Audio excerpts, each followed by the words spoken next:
cultural background to fully grasp this case and do a deep dive on it. But as always, with any and all cases, but especially the international ones, please let us know in the comments if anything has been miscommunicated, mistranslated, or if you have any additional information.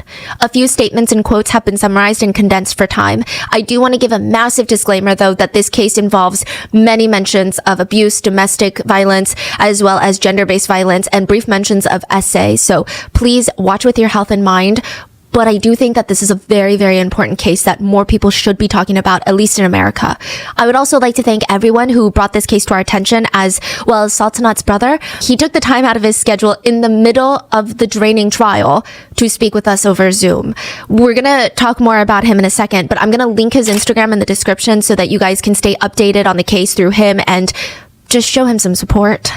I do believe that in today's case, awareness is the best form of advocacy, and just to let some of the officials in Kazakhstan know that the whole world is watching, I think could make a difference, a huge difference. So let's go spread this story. Let's make an ex-minister very, very uncomfortable. I would also like to apologize ahead of time if my American English, if it comes through really strongly in some of the Kazakh or Russian pronunciations. I did my best to memorize the proper pronunciations, but I apologize if they're not great. Now, the defendant in today's case, his full name is Kwandak Bishimbayev, but most of the media outlets in Kazakhstan refer to him as the defendant or the ex-minister, or just by his last name, Bishimbayev. We will refer to him either by the ex-minister or by Bishimbayev. Just know that that's his surname. I will not be showing most or any of the footage from the CCTV cameras on YouTube, but if you want to watch the uncensored footage that was also posted by Sultanat's brother, Aytbek, it will be available in the show notes at rottenmangopodcast.com. Or if you'd like to watch the video version, you can find that on Rotten Mango Video on Spotify. Who do you call when you're in the middle of an emergency? The ex-minister of economy of Kazakhstan, he calls his most trusted advisor. He's freaking out at this point. He's on the phone. My wife, she's not waking up. I try to wake her up to take a few steps, but she's not getting up. What do I do? Is she okay? She just sleeps and she sleeps and she sleeps. The advisor is calm over the phone. I mean, you kind of have to be when you're the advisor to the ex-minister. Her voice is soothing. It's okay. She'll sleep until the evening, but you can take her to the doctor if you wish. No, I don't want to take her to the doctor. I want you to take a look. Please, we just drank and got into a fight, and I want you to look and make sure she's fine. It is okay. She's going to come to her senses. Do you think that she's conscious, like she's still in there?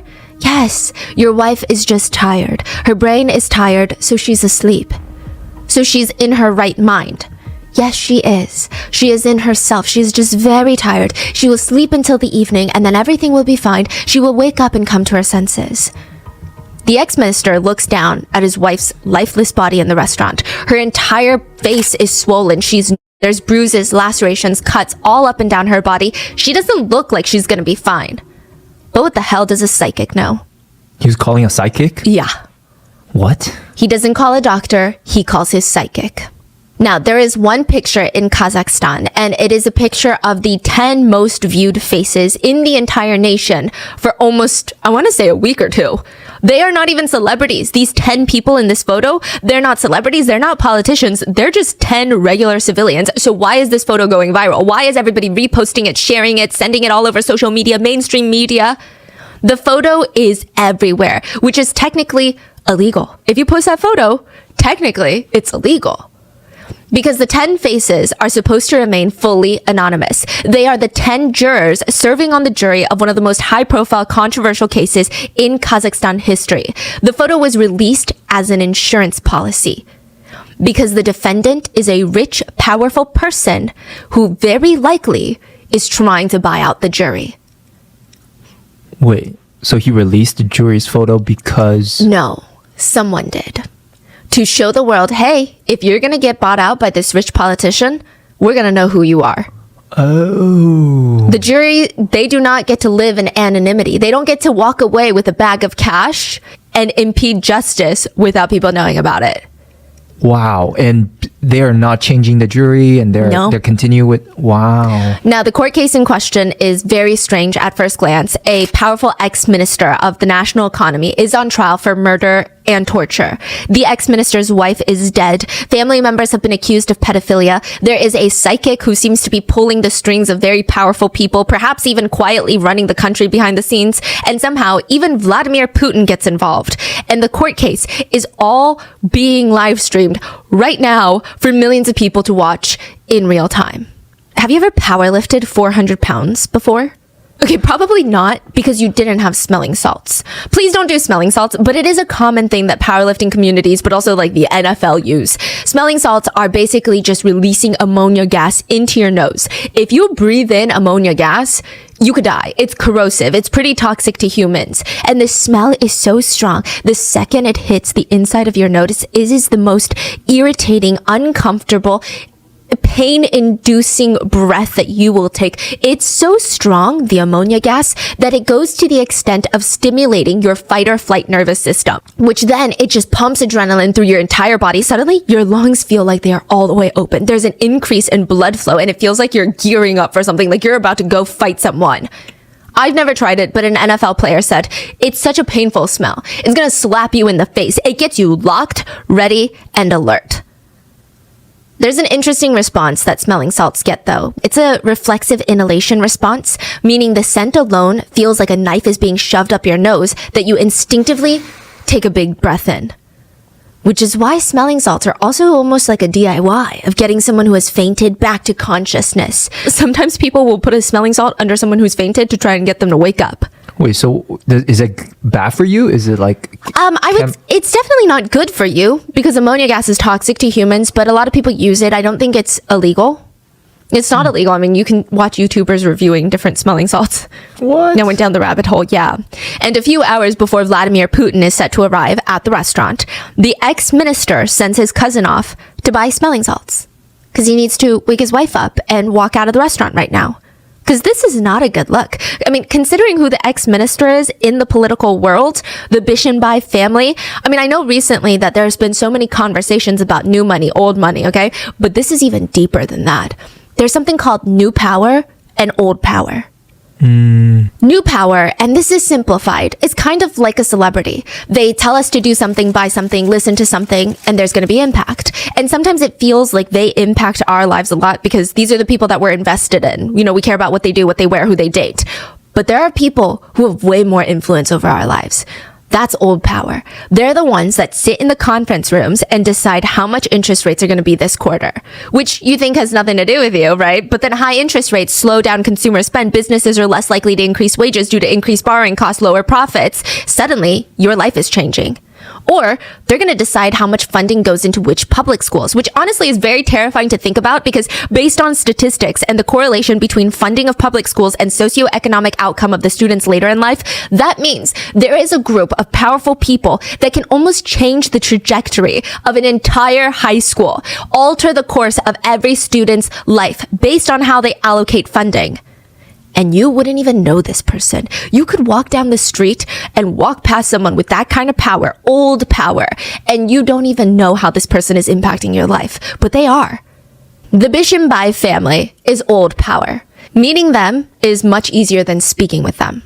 You see them. They're at conferences. They're holding these seminars. They're everywhere. But talking to them, you can't get close to them. You leave a nasty comment for a celebrity, likely nothing happens to you. But you get on the Bishenbai family's bad side, they will absolutely ruin your life. Your work, your family life, your friends, they will all be forced to turn on you because that is how influential they are in this area.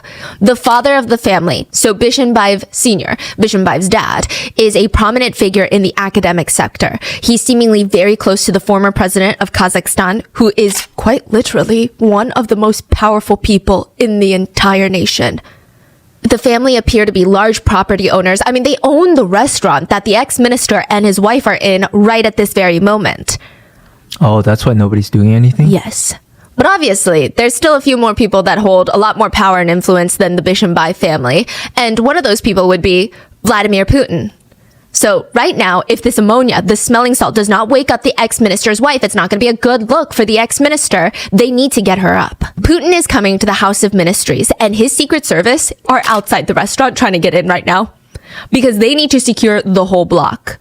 They want to secure that restaurant because maybe Putin's going to decide to eat there later, maybe not, but he is going to the building right across. So everything is in lockdown. And the ex-minister's wife is laying in one of the VIP rooms, tortured, beaten, and not waking up. So he's trying to use this ammonia gas to wake her up. There's something called the cadence of power. Have you heard of it? No. It's usually referred to when you talk about politicians because politicians have a very distinct way of speaking. There's almost a musical element to their speeches. Did you know that some speechwriters for presidents, they will figure out the number of beats they want in the first opening paragraph before they even figure out what they want to say? They care more about the rhythm more than the words. It's very intentional. There are dedicated speechwriters that study and have test subjects where they practice these politician speeches. There's a correlation. If they're talking rapidly in a thumping, it is a fight of us against them and we will win. Test subjects stated they start to feel a little bit looser in their limbs and it quite literally makes them want to get up out of their seat. There's some a little bit of tension building in their bodies. It puts their bodies into action. And then there's a gentle rhythm with very intentional pauses, inflections of certain words. And it's soft, but it's very authoritative. It puts people at ease, but they also feel reassured by what they're saying. They don't feel that this moment of, wait, what did they just say about that statistic? That doesn't sound right. Should I Google it? It is so self-assured. You feel like everything they say is concrete fact. And it's almost mesmerizing. That is how Bishenbaev, the ex-minister, is testifying in court. He is on trial for the murder and torture of his 31-year-old wife, Sultanat Nukianova, and he has requested an open trial with a full jury and participation of media representatives. For the first time in Kazakhstan history, the entire court proceedings will be live streamed on YouTube. And the ex-minister will testify for days. And he wanted this? He wanted this. He said he wants everyone to know the truth. His voice is incredibly calm when he takes the stand. There was no motive or intention or purpose for me to commit such a senseless act. I loved Sultanat. If we go through the ex-minister's version of events that night, it is the most impossible of impossible days. But what do we know? We're not ex-ministers of any country. The most impossible day consists of two things, two elements. It involves a self-exit and likely a political setup of some sort. Bishenbaev argues that his wife self-exited that night that they were drinking at the restaurant. But here's the creepy thing. They're drinking at the restaurant, she's wasted, none of his wife's fingerprints are on any of the wine glasses. Which, I mean, come on. That sounds like a setup, doesn't it? Someone wiped her prints. Like, what are the odds of that happening? It seems almost impossible. But like I said, it was an impossible night. Anyway, he says after they got drunk, Sultanat went to the restroom and, quote, by banging her head on the toilet. Then, quote, she tripped, and after that fall, she was already in some sort of condition. Overall, she was very weak, and she was very poorly controlling her muscles. When she tried to get up, she could no longer hold up the muscles of her torso. Bishenbaev said that his wife then laid down, went to sleep, started snoring, and then passed away. A nearly impossible self-exit, but like I said, it was an impossible night. I thought there's CCTV. He thought he deleted it. Oh, this is before. Oh my God. Bishenbaev says in court, in his soft politician's voice, I just want to speak out. I'm faced with these horrific accusations and I just want to tell my story and then you can do whatever you would like with that. Bishenbaev continues, the most heartbreaking part about his wife's unfortunate self-exit, other than the fact that he's being framed for it, is that Bishenbaev claims that that night, the night of his wife's death, his wife confessed something very dark to him, which could be the reason why she did not want to keep living. He said that she admitted to having an affair with a well-known businessman in Kazakhstan, like a Forbes list businessman, very wealthy, but he already has a wife and 4 kids, and the wife is friends with Sultanat. Yeah. Reimbek was his name. Bishenbaev got on the stand to testify that it was quite complicated to hear his wife say such things to him. That night, he said, she said to me, verbatim, I slept with Reimbek, the businessman. Just straight up to his face. But even then, Bishenbaev was trying to comfort her. He said that they were near the exit of one of the doors and he was cupping her face in his hand, but there was just nothing more that he could do. On the stand, Bishenbaev is so convincing. Even he seems at a loss for his wife. I mean, certain moments when he talks about his wife and he's talking real slow as if he's pondering and reminiscing about her. He has such a captivating way of speaking, and the fact that he is one of the youngest politicians that took office and known as the golden boy of his political party, the ruling party of the country. I mean, it only adds to his credibility. And maybe he's right. He is such a powerful person. Maybe it is a setup. And he's saying that some of his wife's last words to him were, I slept with Rainbeck? Right? How heartbreaking is that? Она вот после этого падения уже в таком каком-то состоянии была, ну, нокдауна или вот немножко вот, в общем, она была слаба, и мышцы она плохо контролировала. Когда она пыталась подняться, она еще раз не удержала мышцы. April 23rd, 2024, 6 months after his wife's death, Bishenbaev's voice is echoing in the courtroom. Say it, you f***ing say I slept with Rainbeck. There were 12 videos found in Bishenbaev's phone from the night of the murder. The videos are so graphic they have not been released to the public, but they have been played out in court and we were able to hear the audios of the videos. You do see Aytbek, which is Sultanat's older brother, watching the videos in court for the first time, and his reaction, he looks gutted. It's stated that in the videos, Sultanat was forced to sit on the toilet completely nude, except for her black puffer jacket, and in the video her husband, the ex-minister Bishenbaev, is grabbing her by the hair, forcing her to pay attention to him. He's grabbing her, screaming at her. Her face is so bloody that it's said that it is barely recognizable. Her eyes are so swollen she can barely keep them open. Her knees are pretty much cut open and there's blood all over her. And in the audio, you can hear Bishenbaev's voice, loud, clear, commanding, clearly a politician's voice, while Sultanat's voice is very meek. Is this part taken after she was dragged into the restroom? Yes, after he kicked her in the hallway. We don't have much context to the videos, but the audios show Bishenbaev screaming at his wife, Sultanat, to quote, find it, come on, look for it. It appears he is telling her to look for her phone. At one point, it's alleged that she is forced to get down on the ground on hands and knees to search for her phone. She asks, can I use the restroom? I just want to use the restroom. No fucking toilet. Look for it, you fucking slut. Then in another clip, Bishenbaev is screaming, I just want the truth. Did you fuck Rainbeck Batalov? Did you sleep with him? Sultanat sounds exhausted. She responds, yeah. But it sounds like she's just saying yes so that he can stop. But Bishenbaev continues, say the words. I slept with him. Then you hear Sultanat make a noise that indicates that he is harming her, that she is in pain. You didn't sleep with him? Huh? You fucking bitch? Fucking lying? Did you have sex with him? Did you have sex with Rainbeck? Did you sleep with him? Sultanat sounds exhausted. Yes. Were you his mistress? Well, apparently that's what you're calling it. Did you have sex with him? Yes. And again, I just want to clarify, I don't think that these are accurate truths. I think that she's just saying whatever he wants her to say because, I mean, you see the footage in the hallway. Yeah, it seems like he's been doing this for the last 7-8 hours. Yeah. Like beating her, braiding her. Yeah. And then now she's finally like, okay, I'll say whatever you want. Why? No, did you want money? There was no money, no money. Did you sleep with him?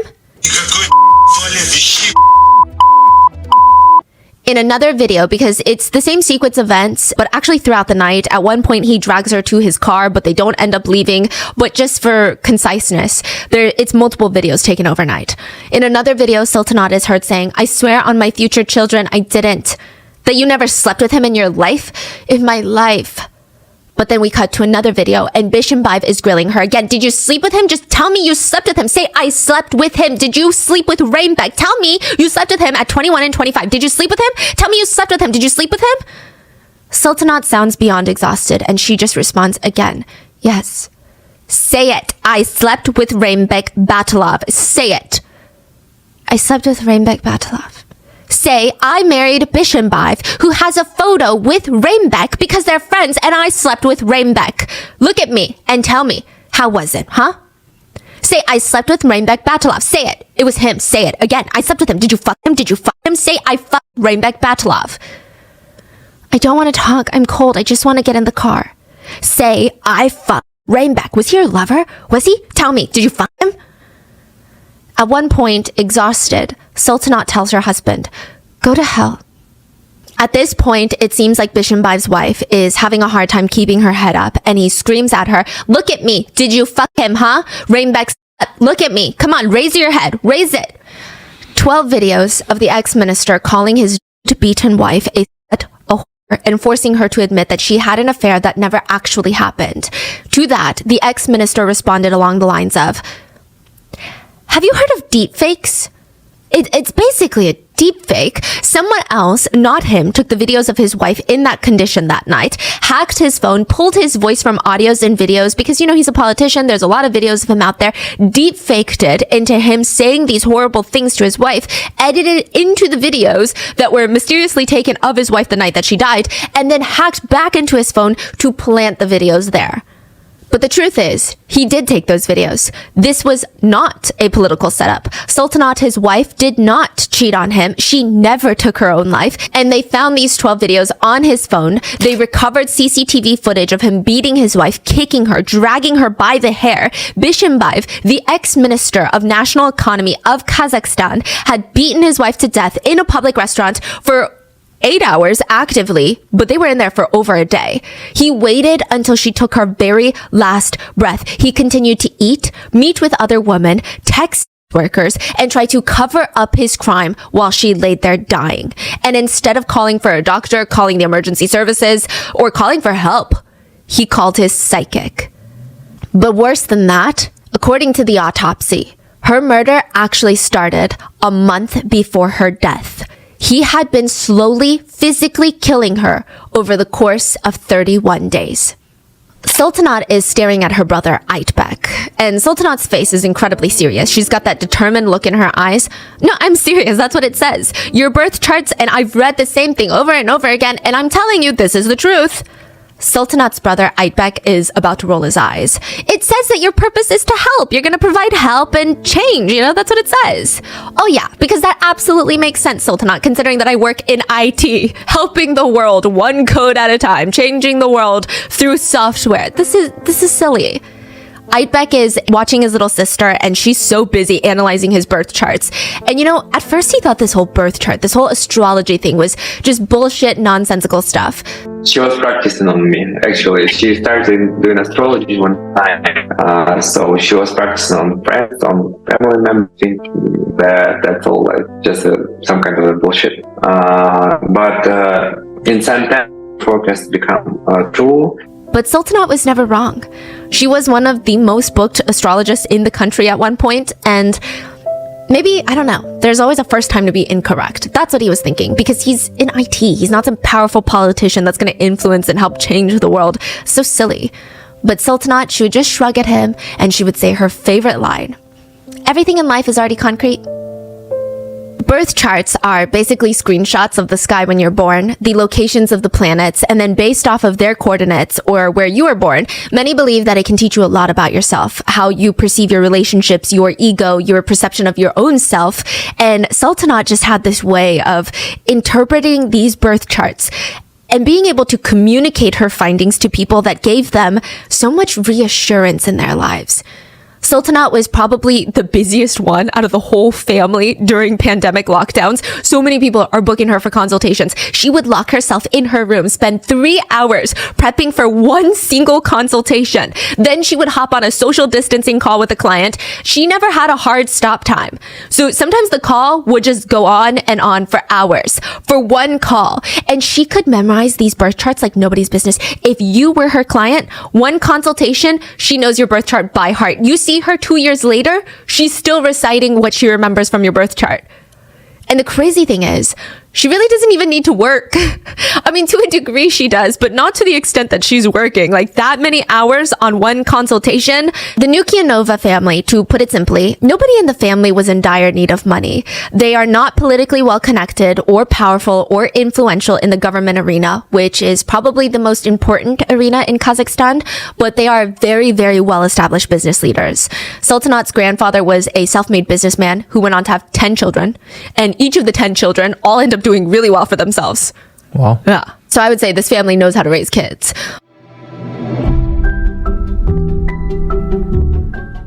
I've been wanting to get the new Dyson for the longest time. You know, the one that's been going viral with the LED light that shows you every little piece of dust that you sweep up. It makes cleaning feel that much more satisfying. I just could never justify spending that much money, and now I'm excited because I don't have to. I've been using Rakuten for years, which, if you guys don't know, Rakuten is the shopping platform to save money, and this week they're doing Big Give Week. From May 6th to May 13th, Rakuten users can get 15% cash back in hundreds of stores. That means I can finally get all the stuff that I've wanted from Ulta, Fenty, Dyson without my husband side-eyeing me because he is the gatekeeper of fiscal responsibility in this home. But Rakuten is not just for fashion and beauty. You can actually get cash back on electronics from brands like Canon, which is the type of camera I use. You can get cash back for booking hotels, for buying home appliances. And honestly, there is rarely ever a time that I find something online that I can't get cash back on through Rakuten. Rakuten lets you shop from hundreds of stores, and if you're not already a Rakuten member, joining today for free will give you an additional 10% cashback boost. That's an extra 10% cashback on top of Big Give Week's 15% cashback, which is pretty insane. But this is a limited offer, so you only have 8 days to shop your wish list. So make sure to check it out because Rakuten already has 15 million members that are saving while shopping. If you're not using Rakuten, then you need to get on it. Don't get left behind. Join us. Membership is free, and when you sign up and shop today, you get an extra 10% cashback boost. That's an extra 10% cashback on top of the 15% cashback. You won't see higher cashback rates than these. Go to Rakuten.com or download the Rakuten app. Rakuten. Shoppers get it.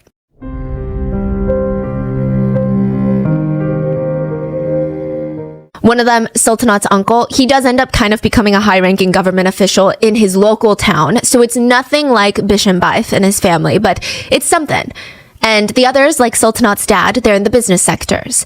Sultanat's dad had this presence in trade, freight rails, and road transportation markets. So this whole family of four, Sultanat's parents, Aytbek, which is Sultanat's brother, and Sultanat, they really do not need to work, if you will.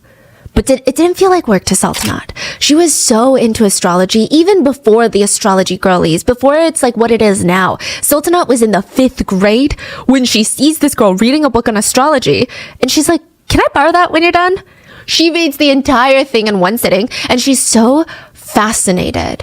I mean, even for the piano, she just had this memory. She's so good with energy. Okay, energy makes it sound very like wishy-washy. Vibes is such a weird word, but for example, she learned how to play the piano, and a lot of times when people learn to play the piano, they remember the exact notes. They're like, okay, these are the keys, this is what this represents, I gotta hit this one next. And it's almost like a repetition. It's a memorization of a series of keys. But she would actually remember the tone. And she would remember, okay, at this part, I feel like it needs to be faster paced. So then she'd play that part faster. And if she played it once, she could basically play it from memory. So the same thing happens with astrology, and I don't think that she thought it was a career at first, because she went to school, and I believe she studied in the UK, went to school, graduated. She likely came home trying to find a job with her degree, and she's just doing this for fun. She would do it for personal people in her lives, and everybody would go tell their friends, you gotta go talk to Sultanat. If you're having problems in life, you talk to Sultanat. I mean, it got to the point where she was basically being booked nonstop, and it just naturally becomes a career. You had to book 2 months in advance to talk to Sultanat. But she did have this one rule. She only accepted women. I believe that she at one point did take male clients, and after a few sessions, she would realize, okay, this person is not actually into astrology. This person just wants to go on a date. One time she straight up shut down one of the men that was trying to do something. She just wanted them out of her life. She said, hey, listen, I'm not going to go on a date with you because I'm a feminist. I mean, this guy seemed like a straight up misogynist, so this is likely going to work. But he comes back responding, oh, you're a feminist? You said likely would work or wouldn't work? Likely would work. He would be like, feminism, and then he would just leave. Oh, you're saying that would have worked. Yeah. But he comes back responding, you're a feminist? Does that mean you like girls? Oh my gosh. Sultanat and her brother, they were rolling over laughing at dinner over this one because what the fork is going on? There was a time when some guy sent the message to Instagram direct, Sultanat. It was like asking if she would go to the date or something like that stuff. And she said, I'm not going on a date, I'm a feminist. And he was asking, is that mean that you don't like men and you do like girls? We've been laughing on that story. Like, So from then on, just female clients it was until she meets Bishambhai. Sultanat and Bishambhai's relationship, it all starts with a lie. Bishambhai comes across Sultanat's Instagram page. Now, there are some reports that this ex-politician, ex-minister, his psychic told him that he was going to marry an astrologer and marry her one day. So that's why he's lurking on Instagram for astrologers in Kazakhstan. But that's not proven. Regardless, he comes across Sultanat's page and immediately, of course, he's interested. I mean, she's stunning. She literally is incredibly beautiful. He signs up for a consultation, gets a professional but firm message back. Sultanat only accepts female clients. He's like, yeah, no, but you must not know, Sultanat. I'm Bishambhai, the ex-minister. No, thank you. I only accept female clients. Sultanat politely declines his appointment request, and so he starts sending her more messages. They go unread. He tries to track her down. She's not giving him the time of day. She's not interested. So finally, he gets a female friend of his to make up this whole backstory of why she needs a consultation with Sultanat ASAP, because like I said, you got to book 2 months in advance, and Sultanat meets up with her to help, and they start hitting it off, and the client basically tells her near the end, look, I lied. The real reason I'm here is my friend. He's truly an incredible guy, and I promise you, once you get to know him, if you just give him the chance, truly, I think that you guys would be perfect for each other. The guy is Bishambhai. Now, Sultanat agrees to meet with Bishambhai, but even he later states that she was incredibly apprehensive, just hesitant about the whole relationship. First of all, Bishambhai is 12 years older than her, but to be fair, he does look much younger for his age, and I don't say that as a compliment. I'm just stating why she might have been more open to the age gap. And he's incredibly charming. In terms of looks, I mean, she's receiving marriage proposals from very successful businessmen all over Kazakhstan through Instagram. She's beautiful. She slightly resembles Scarlett Johansson when she smiles. I mean, she's just stunning. Bishambhai is not the most attractive, and he's older. He has 2 previous marriages and 4 kids from those previous marriages. So Sultanat's family and friends are like, okay, yeah, who cares if he's the ex-minister? You're way too good for him. But Sultanat does not care about looks. She does not care about children or previous marriages. She said, he is one of the most intelligent and mentally stimulating men that I have ever met. Or at least, that's how he portrayed himself. Bishambhai graduated high school at 15, graduated from the reputable Kazakh State Academy for Management, which is one of the top 2 schools in Kazakhstan. Then he went and got his master's from the other top school in Kazakhstan. He even graduated with a master's in business administration from George Washington University in the United States. And his political career, I mean, it's insane. He was the vice minister of industry and trade. Then he was the assistant to the president of Kazakhstan, Nursultan, which is the first president of Kazakhstan, very powerful person. He was an assistant to the president? Yeah. Wow. Like his right-hand man. And after that, he was appointed Minister of National Economy. I mean, which, to give you an idea on paper, that would make him one of the top 10 most powerful people in the entire country. Wow. He was actually nicknamed by citizens and politicians of being the golden boy of politics. Which, yeah, on paper, it all makes him a great candidate for marriage and for dating, but Sultanat is more intrigued by the fact that he could teach her things. He'd like to talk about economy, politics, like things that she didn't know as much about. And instead of a man who just wants to go on vacation and talk about what she can do for him, he was intellectually stimulating her. And he was super respectful. He kept telling her, I want to meet your grandmother. Sultanat's one of her favorite people on the entire planet is her grandmother. And he told her something along the lines of, I know it. I just know we're going to get married one day, whenever you're ready.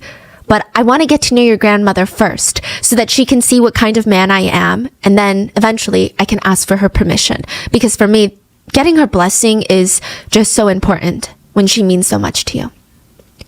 Within 2 months of meeting, Bishambhai proposes to Sultanat. They would get married December 16th, 2022, and they do not officially register their marriage, but they are common law husband and wife. After getting married, Sultanat joked on her social media, the most golden husband, not once regretted saying, yes, I'm ready to roll dough for him from morning till evening. Have you ever heard of the term watershed? No. I guess it's kind of like a canon event. It refers to a moment in time, a single event that changes the course of your life forever. Every single person usually has one or two of these moments. Looking back, you see two major events that changes everything. It changes your perspective, direction, priorities. It even solidifies who you are and what you think of the world and yourself. It's a lot. Both Sultanat and Bishimbaev allegedly had very similar watershed moments, and both of them would include car accidents with children. Bishimbaev's watershed moment involved a rumor of him recklessly driving and hitting and killing a young child with his car. It is alleged that his family paid off the victim's parents to keep them quiet. Sultanat's watershed moment involved her getting hit by a reckless driver as a child. It's unclear if Aytbek, Sultanat's older brother, screamed. Like, did he scream when he saw Sultanat laying motionless on the ground? We don't know, but it was one of the most vivid memories of his life, when his baby sister was hit by a car. He was maybe 10, Sultanat is maybe 5, and Sultanat is playing out in the front yard of the house. She's not even playing on the street or anything, just on the grass. Aytbek is near the front window. He looks up, sees a car come out of nowhere, knock tiny little Sultanat over onto the ground, and he's running out. Maybe it was a distracted driver slowly driving down a residential area. I don't know. It's unclear, but thankfully, Sultanat only had a cut above one of her eyes. That was it. Now, side note, the driver was not Bishimbaev, even though they are 12 years apart. The whole family, Sultanat's whole family, they try to laugh about the incident. Especially later on, they would make fun of Sultanat's tiny little scar above her eye. But Aytbek, her brother, remembers, ever since that moment, something changed. He just always felt nervous. He was always subconsciously looking for his little sister just to make sure that she was okay. Even when she became an adult, he never grew out of it. March 20th, 2023, 8 months before Sultanat's death, Aytbek comes home from work, and usually when he's at work, he doesn't check his phone. So he finally pulls out his phone out of his pocket. He sees a bunch of missed calls and messages from his little sister Sultanat. He opens them up, and the first thing filling the screen is a picture of his baby sister with 2 black eyes. It's pretty clear. Someone punched her in the face. Like, what are the odds that this was an accident? It doesn't make sense. It clearly looks like multiple purposeful punches to the face to cause these 2 black eyes. It's definitely not some kind of slap. The picture comes with a simple cryptic message from Sultanat. Don't ask anything. I will explain later.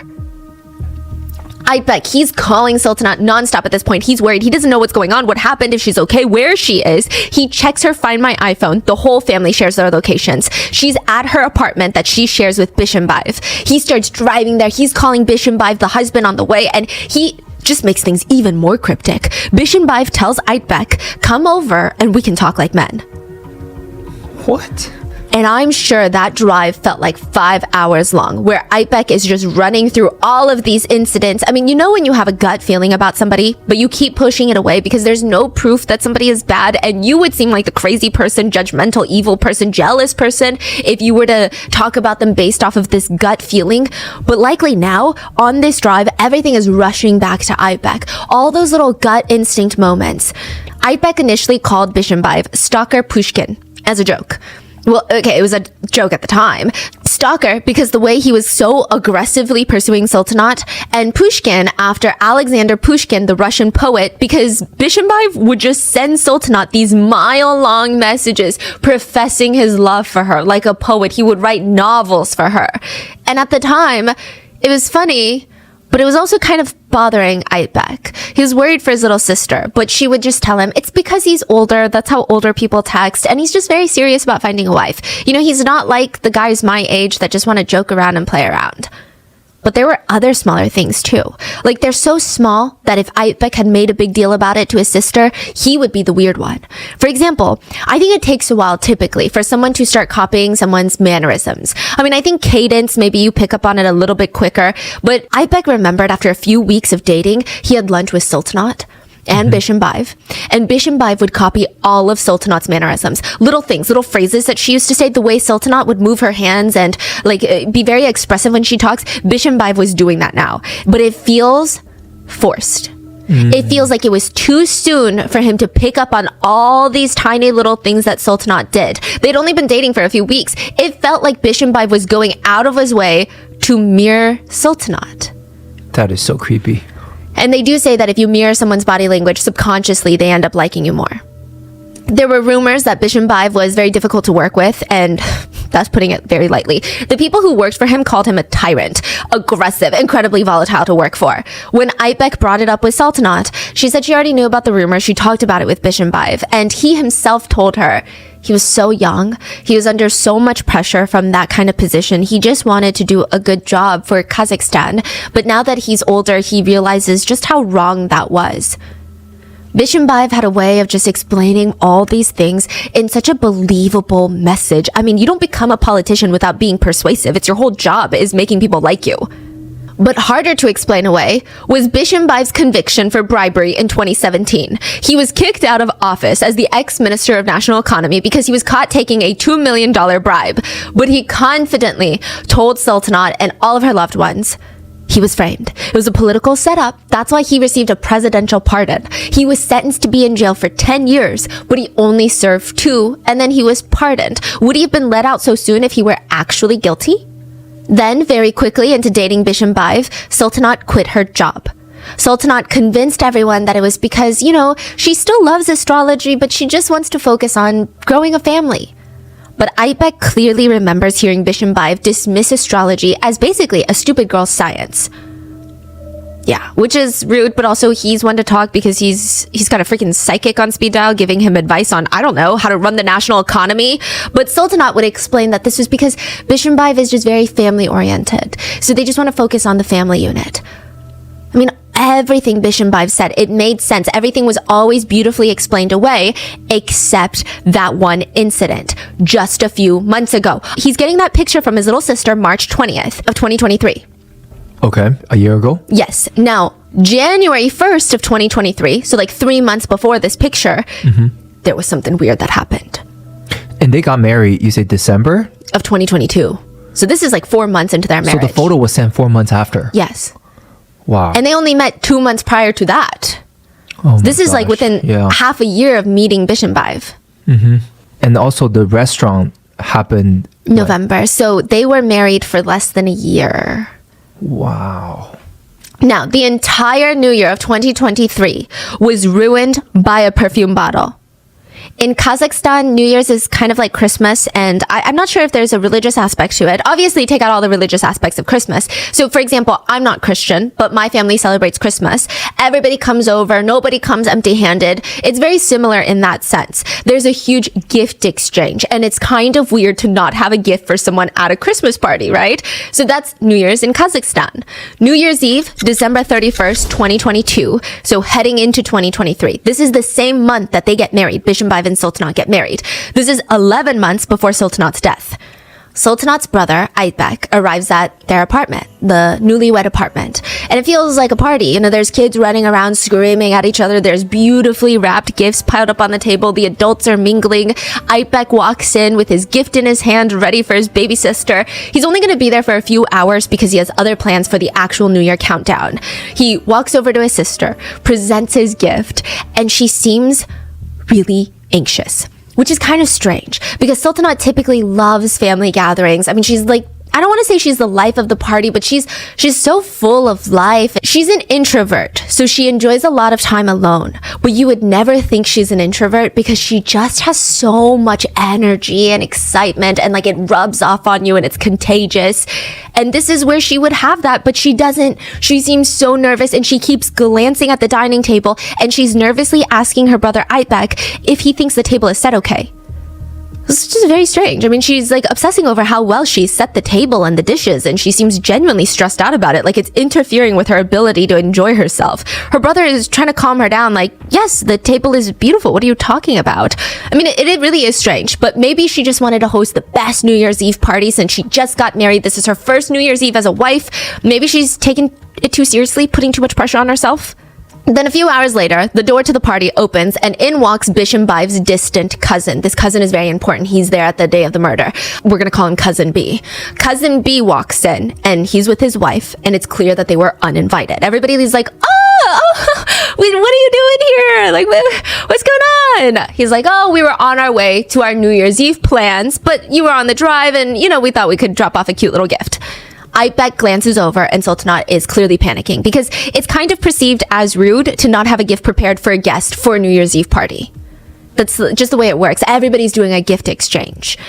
But he was not invited. Exactly. But they still brought a gift. And on top of that, this is Bishambai's cousin. I'm sure there's this added layer of Sultanat wanting to be generous and welcoming to his side of the family. Like, I would much rather accidentally forget a gift for my cousin than my husband's cousin. Because I'm just closer with my cousin, right? I can explain the situation. Sultanat rushes into her room, comes back out a few minutes later with a carefully, beautifully wrapped gift for cousin B's wife. She opens it up. It's a perfume bottle. Unopened, of course.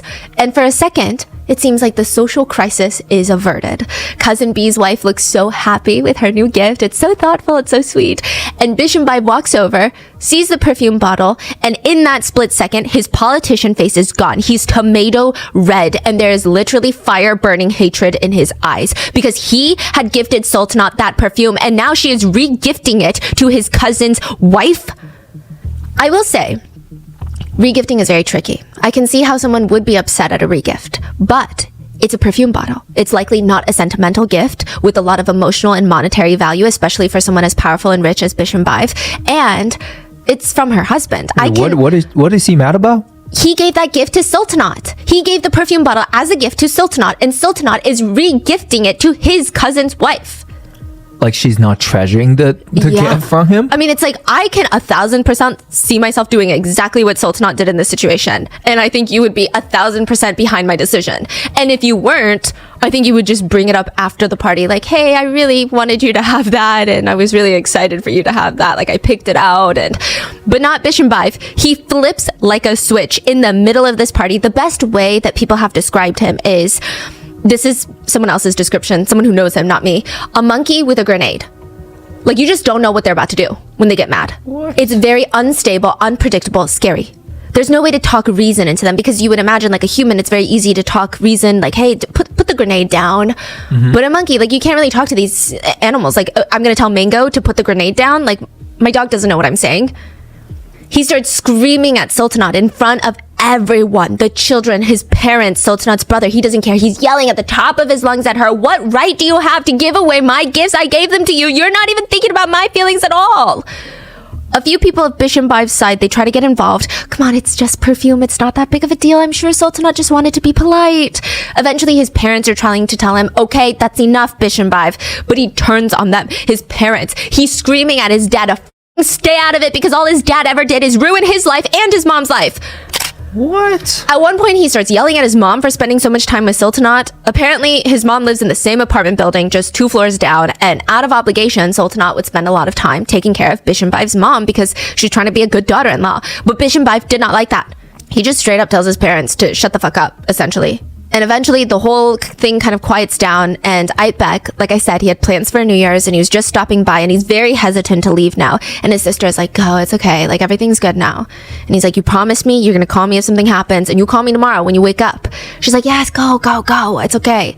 And as he's walking out, Bishambaiv's mom catches up with him. So this is his little sister's mother-in-law, the wife of a very powerful family, and she just starts profusely apologizing. But something about the way that she's apologizing is making Aitbek feel weird. It's not that she's apologizing that her son is treating Sultanat like that, but she's apologizing that he saw it, that he had to see his sister get yelled at. It's more of sorry you had to see that versus I'm so sorry that my son did that. Mm-hmm. Like, I'll make sure it never happens again. It wasn't that. When he gets mad, did you see if it's like his whole face changes? Was it very slow? Mm-hmm. It's like more mad and more speaking, or is it like instant? So it's like totally two different people. Yeah? And as far as we talk with Sultanat, the person he presented himself before the marriage was totally different as a person did after the marriage. And at that point, during the New Year Eve and so on, yeah, he had this like face, like aggressive face, but there was no physical abuse. So he was like screaming around, but he was far away, and eventually, that was the first, like red flag. And his mom went to and she was like hugging me and saying, I'm so sorry. And she was almost crying. And as she is elder son, I felt very uncomfortable because she was feeling that way, kind of because of me, because it was looking like she was feeling bad because I saw it. Not because he did it, he said that, but because I saw it. The next day, Aytbek calls Sultanat and she tells him Bishanbayev lost his mind the night before. He left after her brother left, and he left maybe like 15 minutes before midnight, so 11:45. And the tradition typically is kids get to open presents on New Year's, like right when the clock hits 0 or midnight. He walked out 15 minutes before. Now, if you're an adult here, what do? The children are already witnessing this weird aggressive tantrum from their dad. The fun atmosphere of New Year's is ruined. The best thing to try and do and lift their spirits is to let them open presents at the time that they were expecting to open presents. But around 12:05, 5 minutes after midnight, 5 minutes after the presents are opened, Bishanbayev walks back into the apartment, sees all the presents are opened, and he flips a table. Literally, he flips the entire dining table with all the glass dishes, the food, the plates, everything that Sultanat had been stressing to make perfect, flipped onto the ground. Ultimately, the whole ordeal felt incredibly alarming, but also very childish, like a little Nepo baby politician throwing a tantrum. At no point did Bishanbayev ever get into Sultanat's face or up close and personal with her. Even the things he was saying things like, why don't you care about how I feel? That was my present that I wanted you to have. Why don't you think about me? I picked it for you. So do you see why Aytbek sees it more as childish than like, oh, he's violent? Because it's very like, me, why don't you care about me? Oh, you're saying the brother at that point thought he's just a giant baby that would throw a tantrum. Yes. Okay. Because even the words he's saying is like, it's not like, how dare you? Like, it's very like, my feelings, I wanted you to have it from me. Like, it's... feels very childish. Even the presents that the kids opened, he was crying. Like, he wasn't crying, he was screaming. Why don't you care about how I feel? I picked them out. I wanted to see them open it. He did think it's a very red flag, and he saw it as a strong, like, okay, I need to keep my eye out on this guy. But he was not connecting it as, he is hitting my sister. Yeah, and he wasn't ever getting in front of Sultanat's face. Like, it wasn't anything like that. But Aytbek decided ever since that day, he was going to keep an eye on Bishanbayev. Likely every few seconds on the drive there, Sultanat's brother, Aytbek, is trying to calm down his own emotions because now, 3 months later, he's gotten that picture of his sister with the 2 black eyes, and he was, quote, crazy mad. But he needs to stay focused on his goal, which is to drive over to Bishanbayev and Sultanat's home, bring home Sultanat. That's it. Nothing else matters. Sultanat's brother arrives at Bishanbayev's house, and he's staring at Bishanbayev, whose body language is so relaxed. Infuriatingly relaxed. Why is he not freaking out? Where is Sultanat? Bishanbayev just shrugs. I don't know. Aytbek said it was completely mind-blowing at this point. What do you mean you don't know where my sister is? I'm on her Find My iPhone, and it's telling me that she's in the apartment, but you're telling me she's not in the apartment, so where is she? What do you mean you don't know? He gets into the apartment, searches the entire place. She's not in there. And the whole time, Bishanbayev is calm. Just like, yeah, well, how would I know? And that calmness is making Aytbek even more emotional. His sister is missing. The last thing he saw of her were pictures of her completely bruised face. Why the hell is Bishanbayev, her own husband, so calm? It's driving him mad. Aytbek is searching the entire place. And Bishanbayev, I think even if I knew a stranger was missing, I would have more emotions than him. That is till Sultanat's brother calls Bishanbayev's mom. And he says, your son, your criminal, beat his wife, and now she's missing. This is when Bishanbayev is no longer calm, because there's only 2 things in the world that Bishanbayev cares about. 1, what the public thinks of him, and 2, what his mommy thinks of him. Wow. Bishanbayev starts going off on Aytbek. Don't get involved. It's not your business. This is our family. It's our relationship. She's part of my family now. She's no longer yours. Basically saying Sultanat is no longer part of his family because she's now Bishanbayev's wife. It's the very traditional, when you get married, the wife becomes the husband's family. He's trying to pull Aytbek out of the apartment, trying to forcibly push him out, yanking his arm. And there was an altercation. The night of March, now it's March 21st, 2023. And it has been described as a tornado. The two turn into a tornado in that apartment. They're holding onto each other, throwing each other onto the wall, the ground, breaking glass doors. Sultanat's brother doesn't really remember too much from that fight, except at one point, it just stopped because he wanted to continue looking for his sister. She was somewhere in this building and he was sure of it. He said, I thought she was dying. My sister sends photos like this and now she's nowhere to be found. He starts storming through the entire upscale condo building. He does not care if he's disturbing the residents. He needs to find his baby sister. The whole apartment building is incredibly well made, meaning the whole place is soundproof. The doors are thick and massive. Once you're inside of a unit, you can barely hear what's going on in the hallway. Aibek already went through Bishanbai's entire apartment, but he knows that Bishanbai's mom, like I said, lives 2 floors down. So he's running down the stairs, banging on the door. Nobody's answering. He's jiggling the door handle. He's kicking it until it completely breaks off, and now there's just a hole in the door where the door handle used to be. Wow. He's trying to kick open the door and screaming into the circular opening of the door. Finally, it opens, and Aibek is staring at his little sister. But it's not his little sister. Like, some people you walk around, and you're like, wow, that person is so alive. Like, I know it sounds weird to say because technically we're all alive if we're walking around, but some people, they look sleepy, tired, bored. Others, they look like they're over it. She looks like the embodiment of life. That is how people describe Sultanat.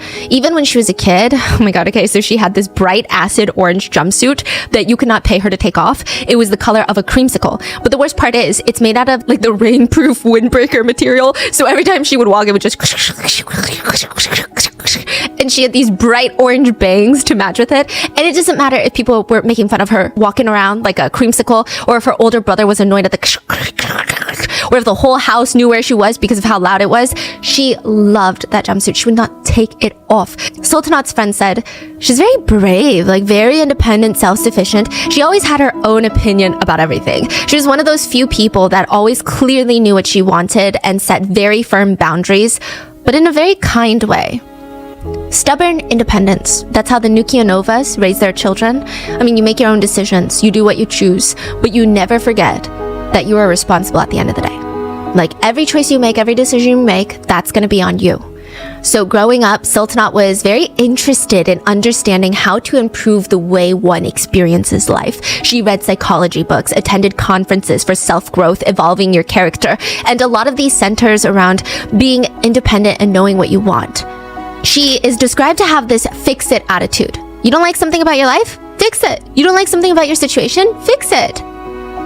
Except now, standing in front of Aibek in this doorway, all of that is gone. I mean, she no longer has this crazy fighter spirit. She seems timid. She's like hugging herself, holding the door open.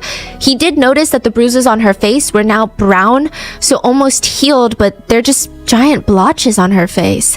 The picture she sent him earlier that day had been from a week or 2 ago.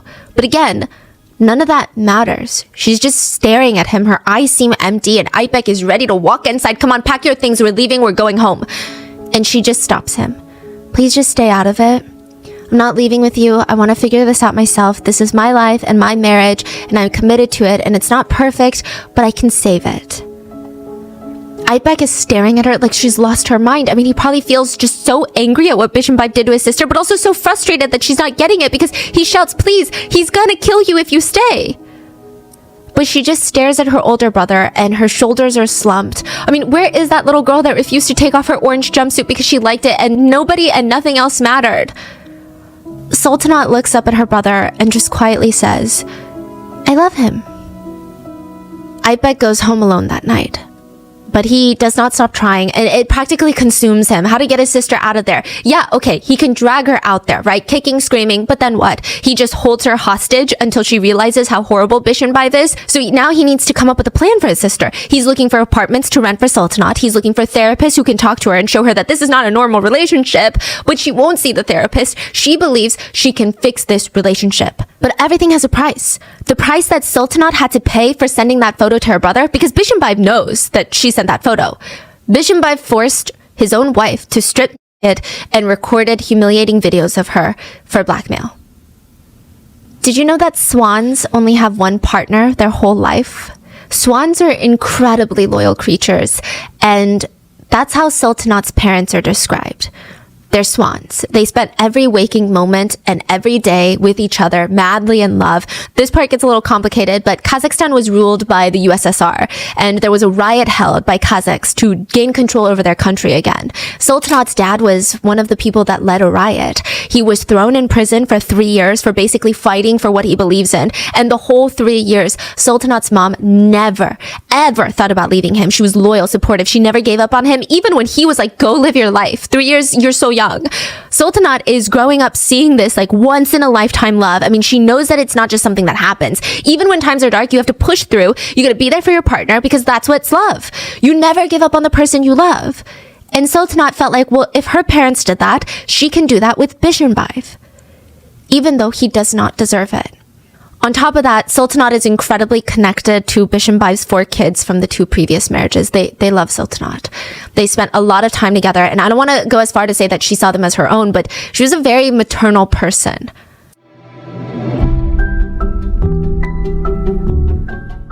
I think there's nothing more impressive than speaking multiple languages. Like, what do you mean you don't need subtitles when you watch a K-drama?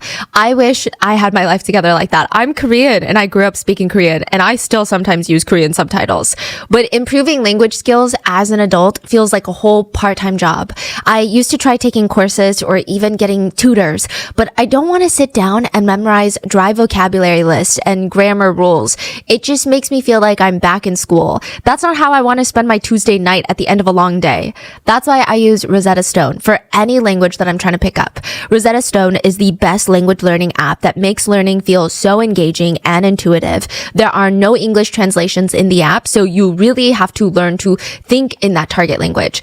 And the whole process just feels very intuitive. First, you learn words, then phrases, then sentences, and the pacing is just right so you never feel overwhelmed or understimulated. Rosetta Stone was designed for long-term retention in mind. So this isn't just an app that's going to teach you something for a couple of weeks and then you're going to forget it. In fact, you can get lifetime access to Rosetta Stone and all the 25 languages that they offer. That means after you finally start watching K-dramas without subtitles, you can just switch over to a different language with no additional cost. You can choose from Spanish, French, Chinese, Japanese, Dutch, Arabic, and like 20 more languages. I mean, if you're a really fast learner, you could pick up all of them with Rosetta Stone's lifetime membership. And if you use my link, you can get 50% off your purchase. Don't put off learning that language. There is no better time than right now to get started. For a very limited time, our listeners can get Rosetta Stone's lifetime membership for 50% off. Visit rosettastone.com/rotten. That's 50% off unlimited access to 25 language courses for the rest of your life. Redeem your 50% off at rosettastone.com/rotten today.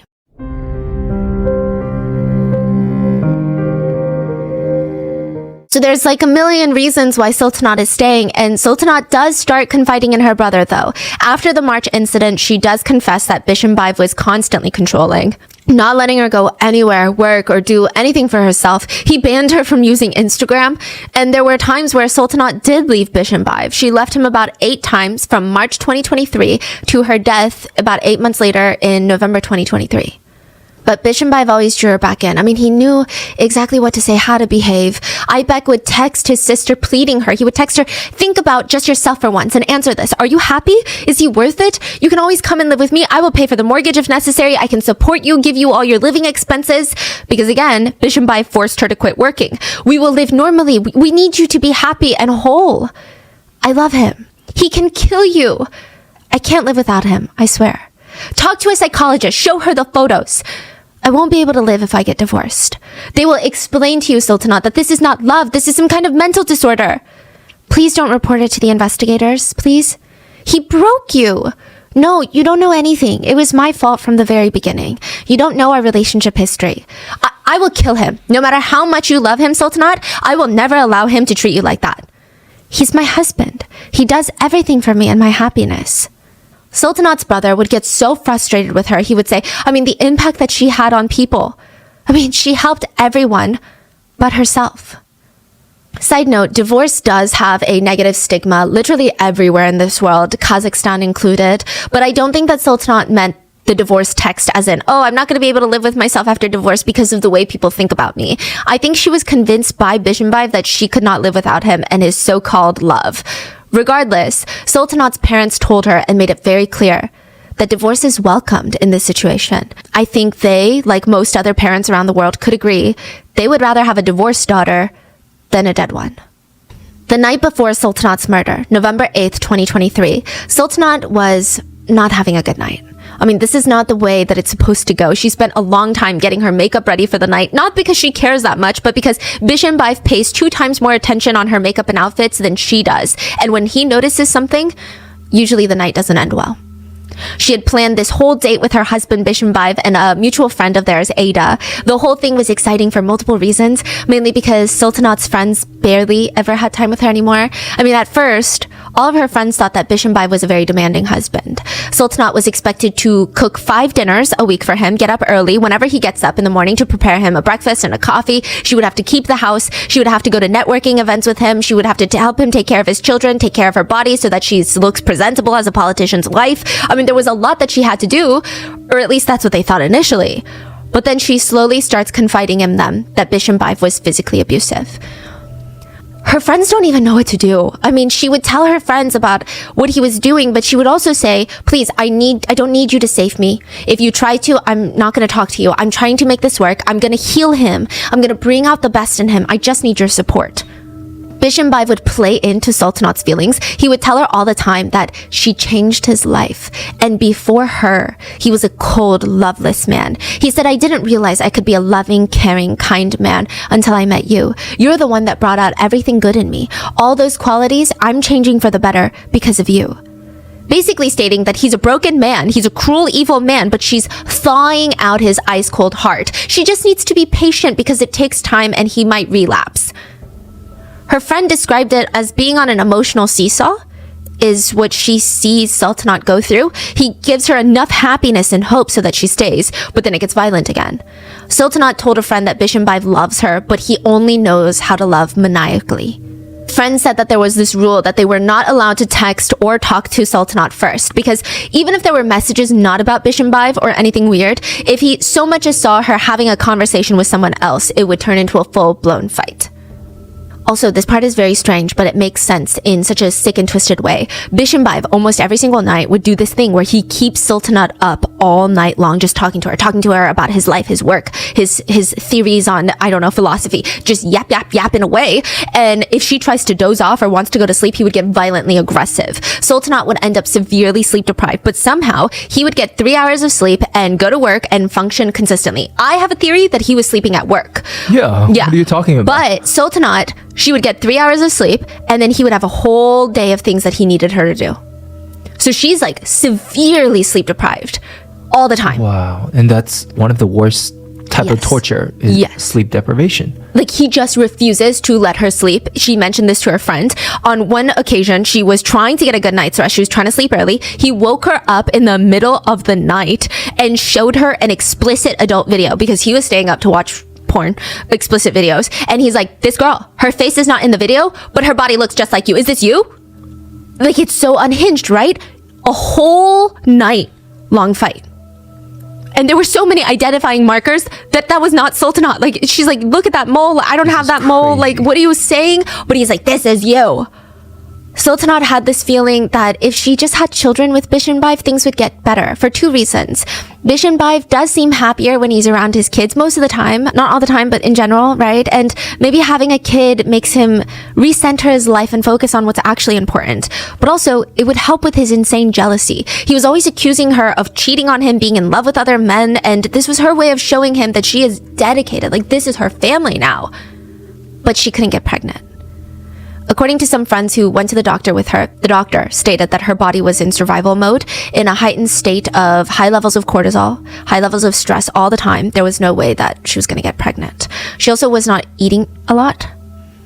Even a housekeeper brought it up to Bishenbaev's attention once, like, Sultanat is not hungry, but she needs to eat more.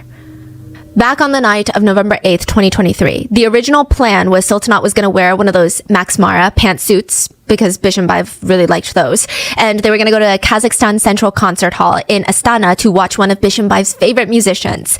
Now, they do make it to the concert hall. Sultanat's wearing her Max Mara suit, but she also has tears streaming down her face, and Ada, her mutual friend, is confused on how to even comfort her. Right when they walked into the concert hall, Bishenbaev walks up to a young, strange woman, and kisses her on the cheek right in front of his wife, does not introduce her to Sultanat, and the two, Bishimbaev and this woman, walk off together and disappear for 40 minutes right in front of Sultanat, doing God knows what. So they're arriving at the concert hall. She's crying already. No. She's happy, walks in, and then he walks over to a young woman, kisses her on the cheek, And just walks away with her. Okay. And so during that 40 minutes, she starts crying with her friend Ada. I mean, clearly, this is not any sort of innocent situation because Bishimbaev cheated on her constantly, and she knew. She found out. So what is he doing?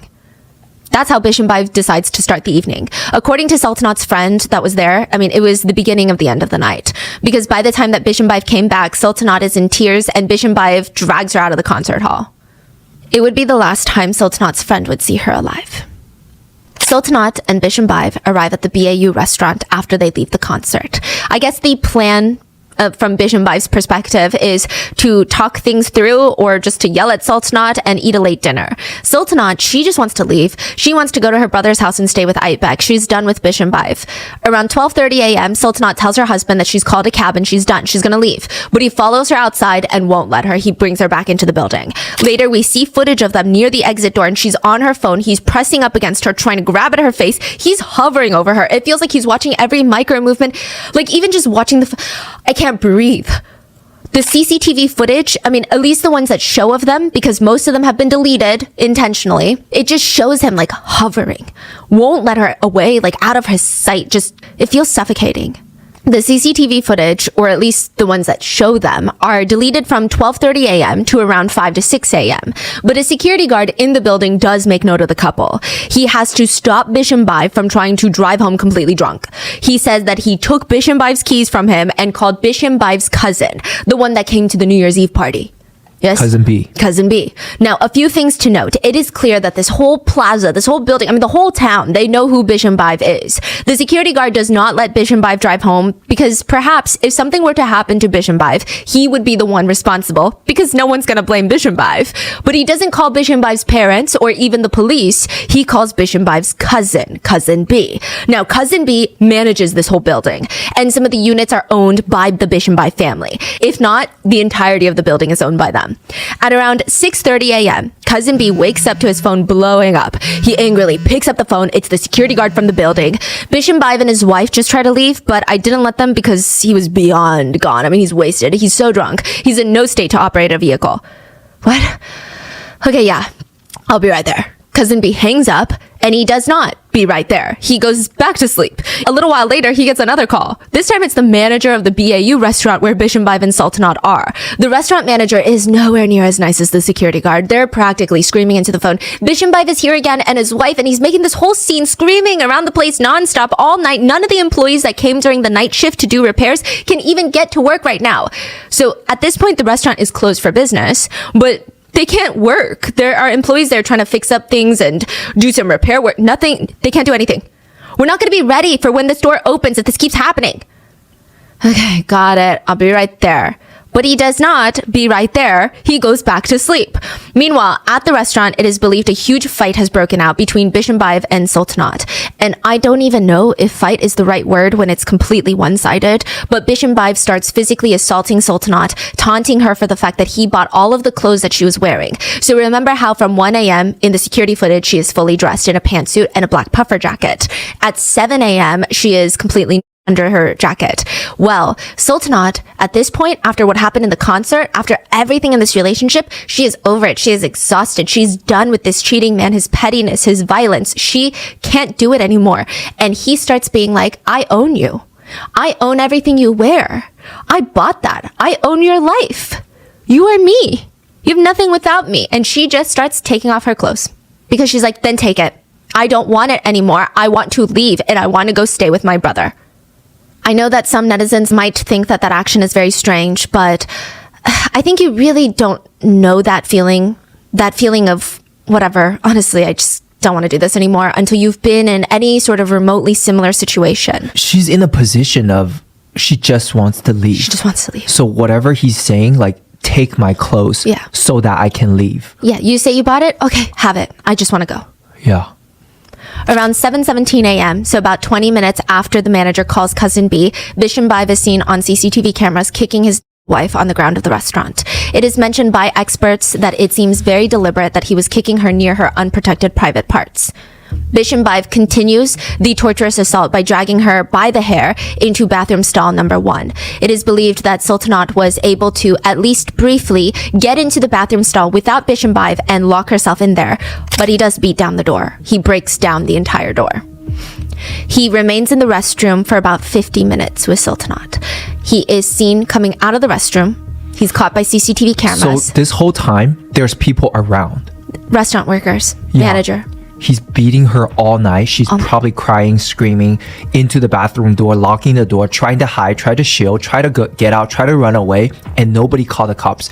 Besides, they just called the cousin twice. Yes. I think that they felt perhaps even if they called the police, it wouldn't have done anything. I'm not sure why they didn't call the police, honestly. I do think they would lose their jobs. They'd probably never get a new job again after that. And then the police wouldn't do anything and it would just be a mess. Yeah, I guess. It's maybe But their still. perspective, but still, it's crazy to know that there are people there. This is not some like warehouse, desolate restaurant with nobody. He is seen walking out of the restroom, caught on CCTV cameras, and this time he is shirtless.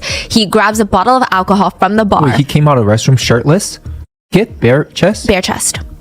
He then goes back into the restroom with a bottle of alcohol, where Sultanat is still in the restroom, and he stays there for an additional 70 minutes, where he continues to not only beat her, record her, make these humiliating videos of her, degrade her, but also grab her by the throat to strangle her. At one point, she does lose consciousness, but comes back to, and he continues to beat her further.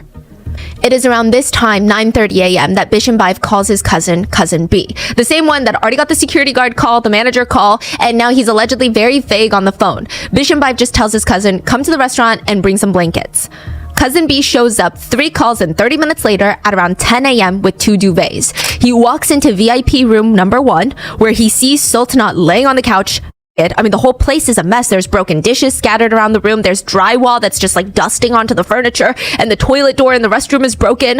Bishambayev does not even address the state of the room or his wife. He just orders cousin B, put the blanket on her. Bishambayev tells his cousin that Sultanat, his wife, is sleeping. That's why he asked for him to bring the duvets, the blankets. He just needs to cover her up, which makes sense if you have no common sense. Cousin B walks up and places the blanket on Sultanat. This is 3 hours after the footage of her being completely beaten in the restaurant hallway. So likely she's bleeding and has dried blood everywhere. But Cousin B acts like suddenly he can't see a single thing.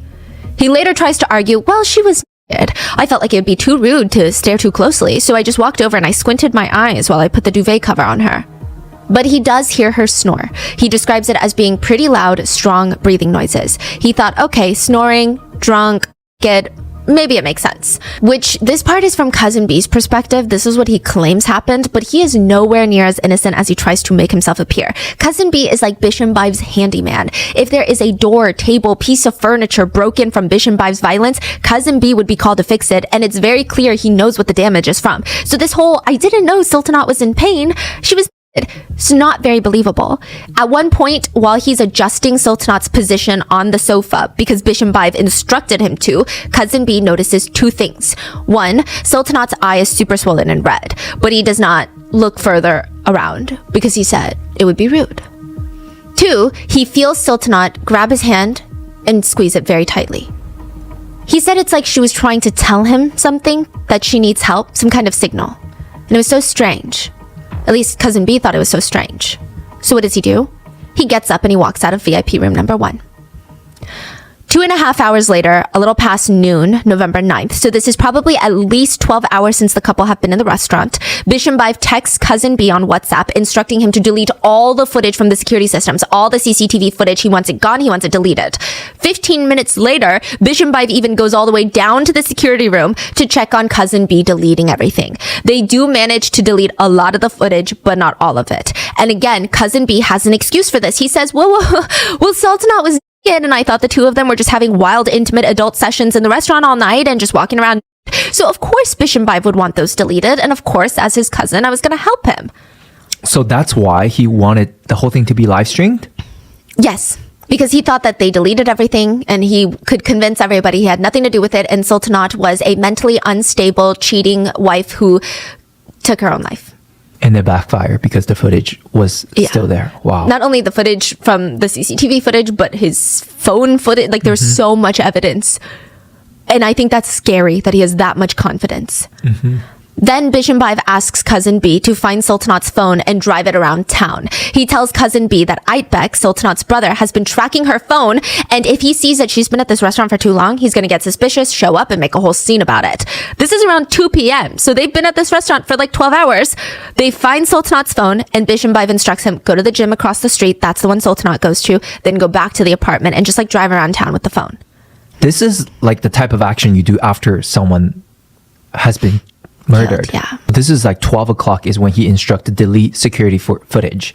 So at this point, she's still in the room? Still in the room. The worst part is we know that she was actively being killed and beaten for 8 hours, but it does appear that she stayed alive for a while after that as well. Basically just slowly dying. Cousin B leaves and Bishambayev sits there and starts making a series of phone calls. One of them to his most trusted advisor, his psychic. He's complaining and freaking out a bit that his wife is not waking up. The psychic would later say that he sounds freaked out, but clearly he's not that freaked out. Because at 3:30 p.m., Bishambayev is seen on CCTV footage eating a whole full-blown meal in the restaurant with an influencer, while his wife lay dying in a VIP booth nearby. Who's this influencer? She's an ethical vegan, according to her blog. She's like a food blogger. Is it just a woman that he's seeing right now? That's a whole thing. Okay. This whole lunch date, this whole meeting, if you will, is going to get really crazy. I'm going to tell you about it in a second. So while he's doing that, Cousin B calls a doctor, and Cousin B asks, hey doc, can a person sleep for a very long time while they're drunk? There's a woman that drank and is sleeping, but she's not waking up. Doctor's like, well, how much did she drink? We've been drinking till this morning.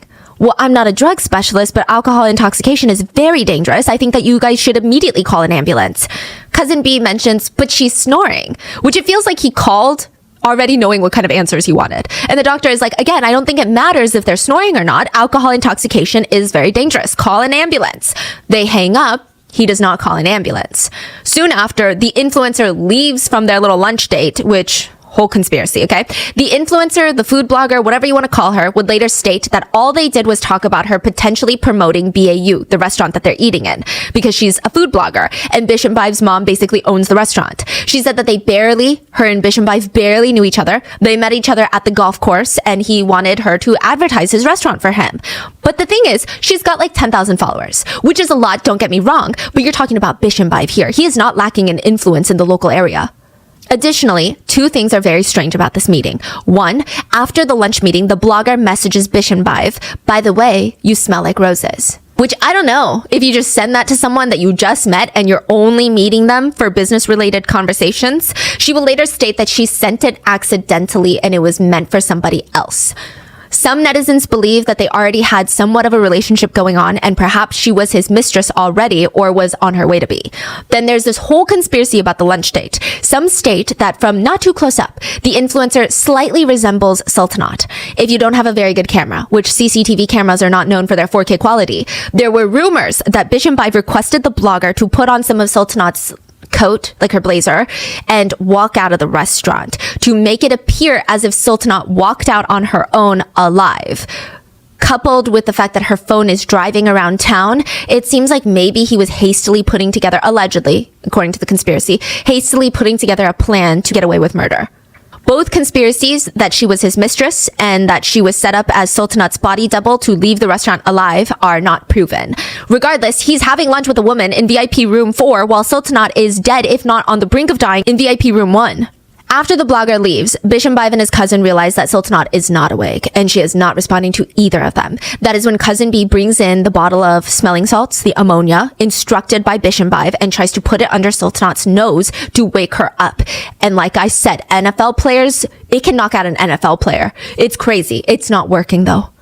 They're placing it right under her nose, no reaction. Bishambayev kind of cares. Like he cares, but he doesn't care. He eventually tells Cousin B, it's fine. It's all good because my psychic told me that Sultanat is going to wake up. She's just resting her brain.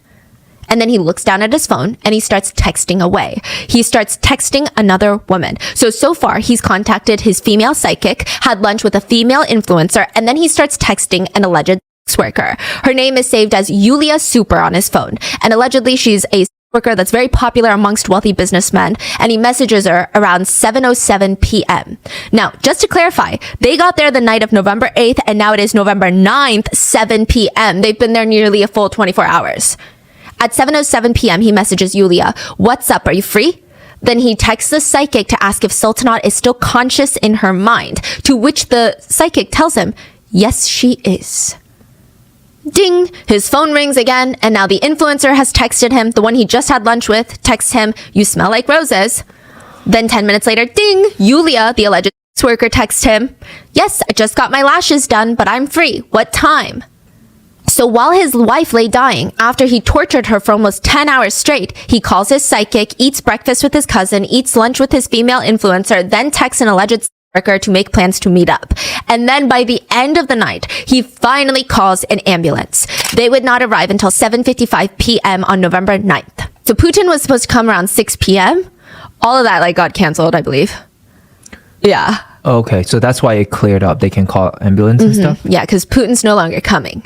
Oh, like to a different place. Yeah, because, I mean, his guards can't even get into the restaurant. They won't open the doors.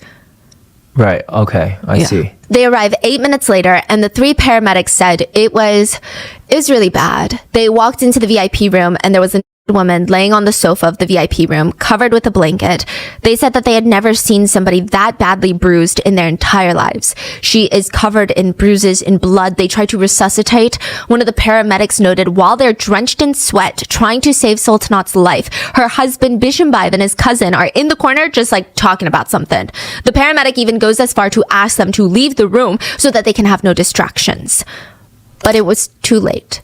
Sultanat had no pulse, and in just another angering detail, Sultanat's eyes were wide open and her pupils were dilated.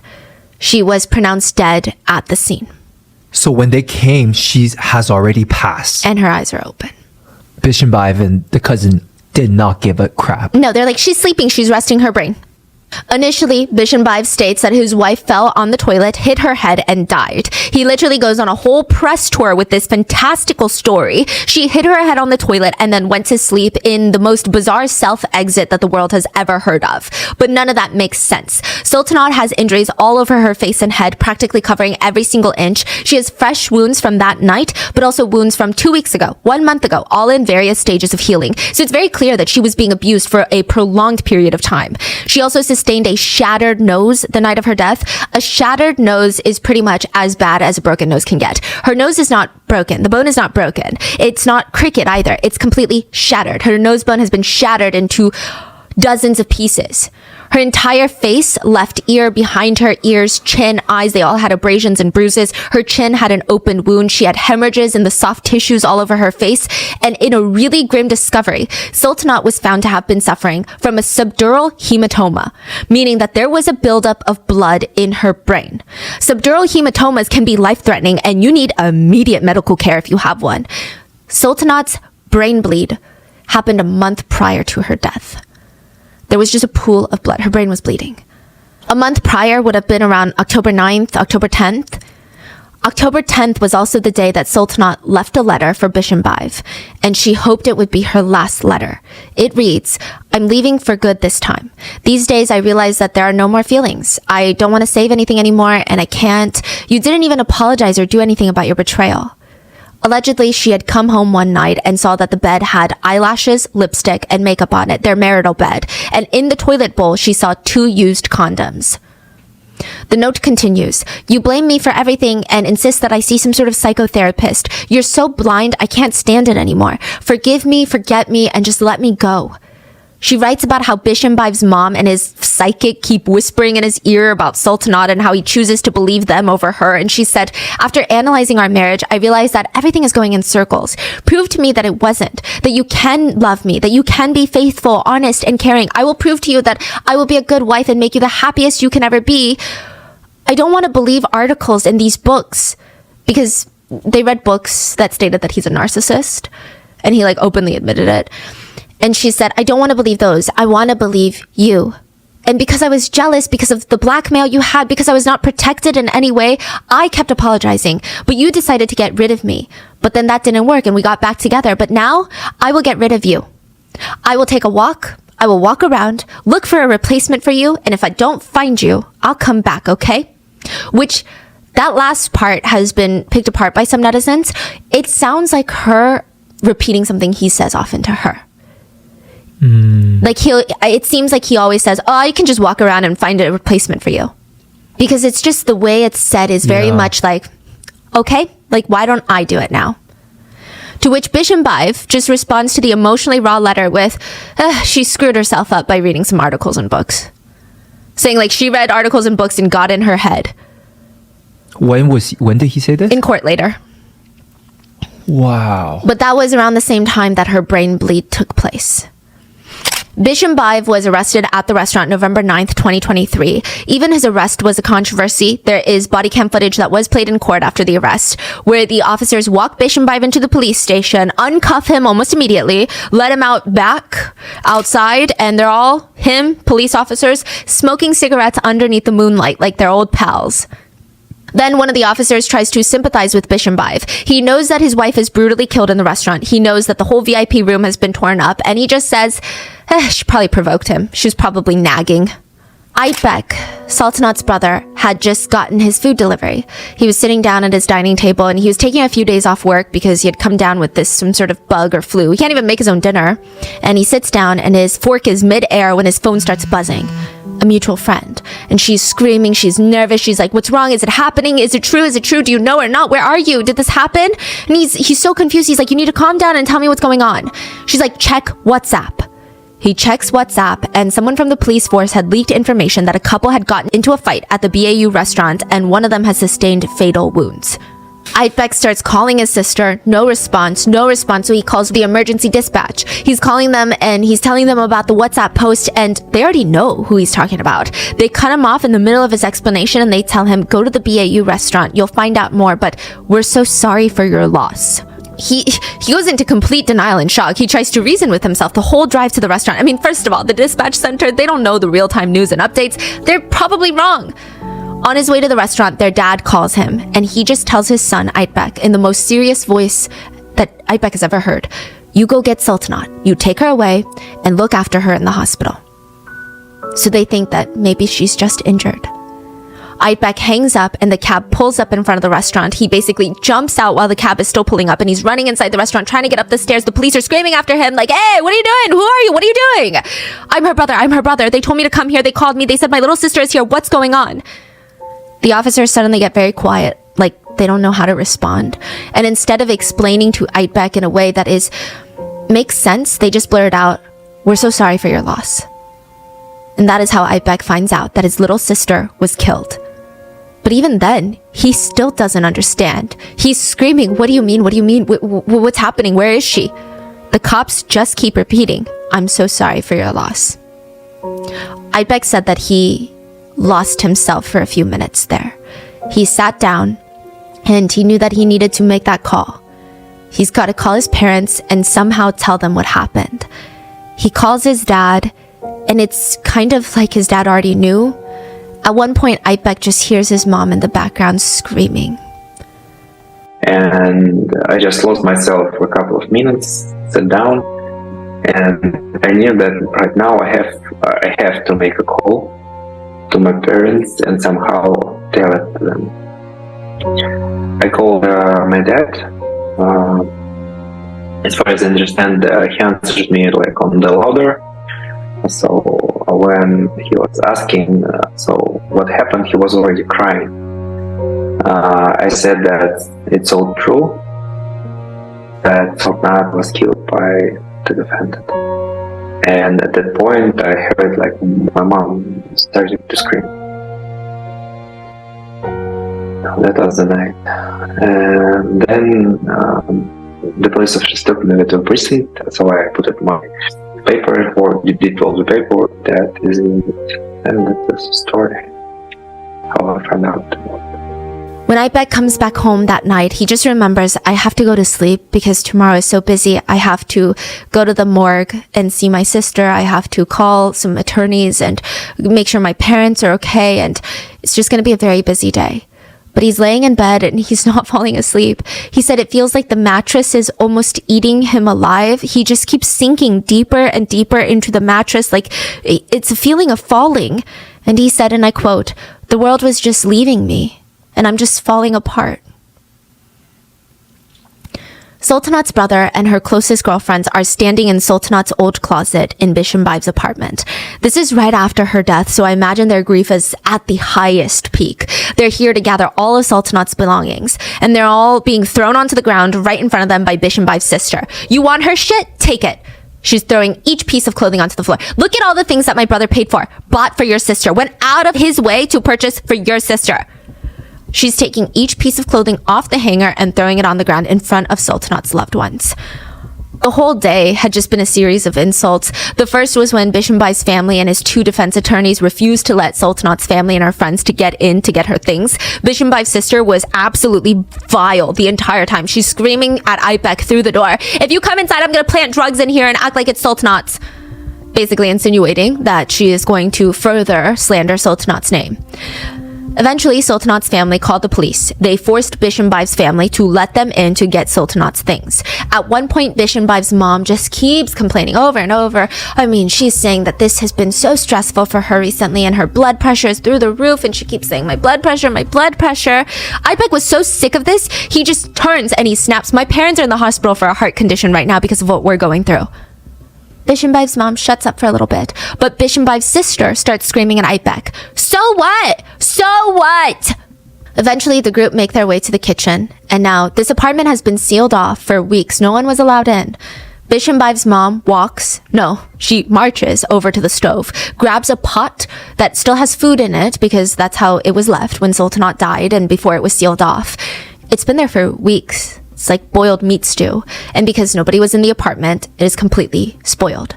She grabs the pot of rotted meat, shoves it in Ipek's face, stares at him, and spits.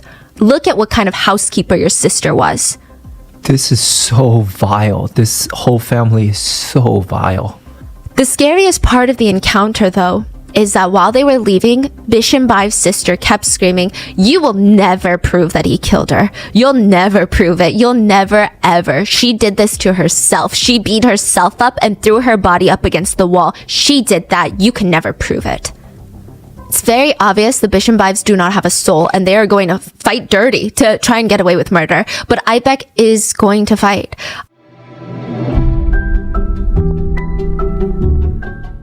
I love every season, but summer nights just hit different. Like, I don't know about the day, but the nighttime is a little bit nicer. There's something about the warmth that makes everything feel so much better. The only bad part about late nights in the summer is late mornings the next day. I always wake up feeling so dehydrated, like a dried up prune.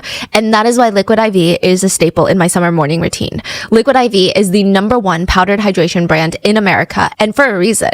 It has 3 times the electrolytes of the leading sports drink, plus 8 vitamins and nutrients in a stick that is so convenient to use. I always keep a few sticks of Liquid IV in my kitchen counter so that I just never forget to make a glass of Liquid IV with breakfast. It is the perfect way to start the day. I feel fresh and hydrated. I even feel like my skin looks better when I remember to take Liquid IV. And it's just so simple to make. You just grab a glass of water, you tear, pour, live more. The Liquid IV sticks are also super convenient to just carry around. Just throw a few in your car. I throw them in all of my bags, especially my travel bags, because when you're traveling, trust me, it just helps counteract the airplane air. But my favorite part about Liquid IV is that it tastes like a summer treat. My summer staple is the raspberry melon or the white peach. I really like the raspberry melon. I recently got on that kick, and I feel like the flavor is just made for summer. It's sweet with a hint of tartness, and I have no idea how they make it sugar-free with no artificial sweeteners. Well, actually, I do have an idea. They use a proprietary allulose blend, which has the same texture and sweetness as sugar, but without any of the calories. Liquid IV sticks are also non-GMO, vegan, gluten-free, dairy-free, soy-free. So turn your ordinary water into extraordinary hydration with Liquid IV. Get 20% off your first order of Liquid IV when you go to liquidiv.com and use code ROTTEN at checkout. That's 20% off your first order when you shop Better Hydration today using promo code ROTTEN at liquidiv.com.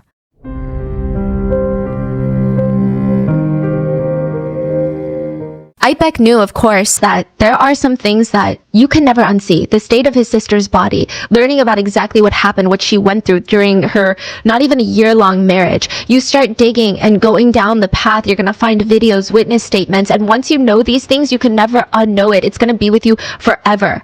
But Aytbek is going to fight for his sister because his sister was the one that told him he was going to help with change. You know, and he didn't believe her then, but maybe he does now. He was the first person who told me that I have my job in my life, that I have a different meaning in my life, that my meaning is providing the help. I see what she was saying.